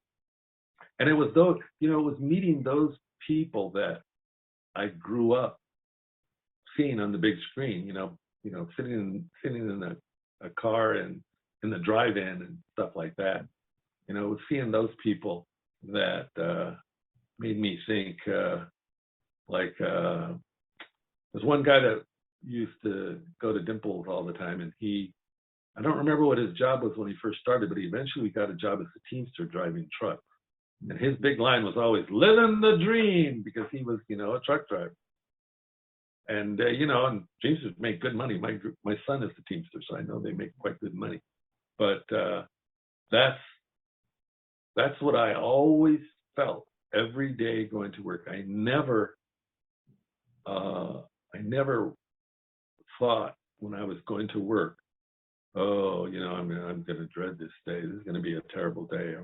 No, there was always, that anticipation of what kind of crazy stuff is going to happen today, because it always did. You never knew what was going to happen. And never know. It's exciting. You never know what's going to happen exactly. Yeah, and I love that. There was something about that kept you on edge, and especially doing a live TV, it was always that way. It was always, you never. I mean, I worked through bomb scares and all kinds of crazy stuff. You name it, you've done it, Mike. And I was just always okay. Wow. Well, I'll tell you, your story is just so exciting. It just goes on and on and on. And so there's so much. Yeah. I a location manager or an editor or a director or a teleprompting operator or I guess propulsion lab. I mean, a little bit everything. Yeah. I think celebrities and live streaming, you name it. I like to tell people I did pretty good for a little brown boy from Sun Valley. Well, you know what? You've done good for regardless, even if you're not, it doesn't matter who you are. You've done great otherwise, regardless of who you are. But you have a lot to be proud of, Mike. Yes, you do. And I got to work with some of the most beautiful, famous women in the world, and it continues to this day. Well, I think it's a combination of your talent, your persistence, your drive, your positive attitude, your bubbliness, and your warmth, and your sincerity, and it just goes on and on. We can go on and on, Mike. That's for sure. But you know what? I really enjoyed talking to you, Mike, very much. This has been most inspirational and most entertaining. You've been just a great, wonderful guest. You couldn't ask for anything more than a guest, Mike. Well, thank you. And so I want to thank. It was enjoyable for me. I'm so used to being like the guy over there off camera recording everything. So to be in front of the camera, it's become a rare treat for me. At first, I was like totally against it. When I was younger, I didn't, when I was young and good looking and I could have capitalized on it, I wanted nothing to do with it. Now that I'm old and wrinkled, I'm kind of enjoying it. Well, you have no regrets. I told you so, even when I'm old. Well, You have a lot of happy memories. You have a lot of talents, a lot of great experiences. You have a lot to be happy and proud of. That's for sure, Mike. Oh, yeah. You are, like I say, you've been a great guest. I've really enjoyed it. It's been a pleasure. It's been an honor and a privilege to talk to you about your life, Mike Ramirez. Oh, thank you very much. What a great guest. And I'm really glad that we have done this. So, Oh, anyway. By the way, you look fabulous. Well, thank you. I love your lighting. Well, well, thank you very much for your. You certainly helped me. That's for sure, Mike. Oh yeah. You know, I really enjoyed it too. It's like you are a unique character, and your personality really drives what you're doing, and you are driven too. I've seen that. Like you said before, you know, you have that never give up attitude, never say die. And so, you know, I really respect that in anybody. So all I can say is keep up the good work. Well, thank you very much, Mike. A real professional. That's right. So thank you, my guest, Mike Ramirez, again, for being part of the amazing original Johnny Blaze Show, being such a special guest. And I want to say in parting, for all my fans and friends, always keep a smile on your face and a song in your heart. And until next time, happy trails and blaze out.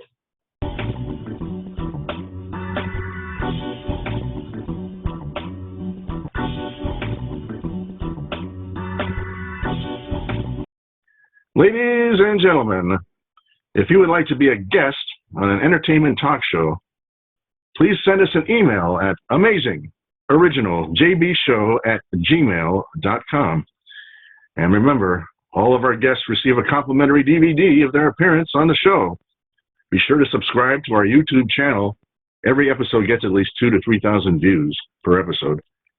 And now, ladies and gentlemen, the amazing, original Johnny Blaze has just left the building. Good night, and God bless. Mwah. Thank you again.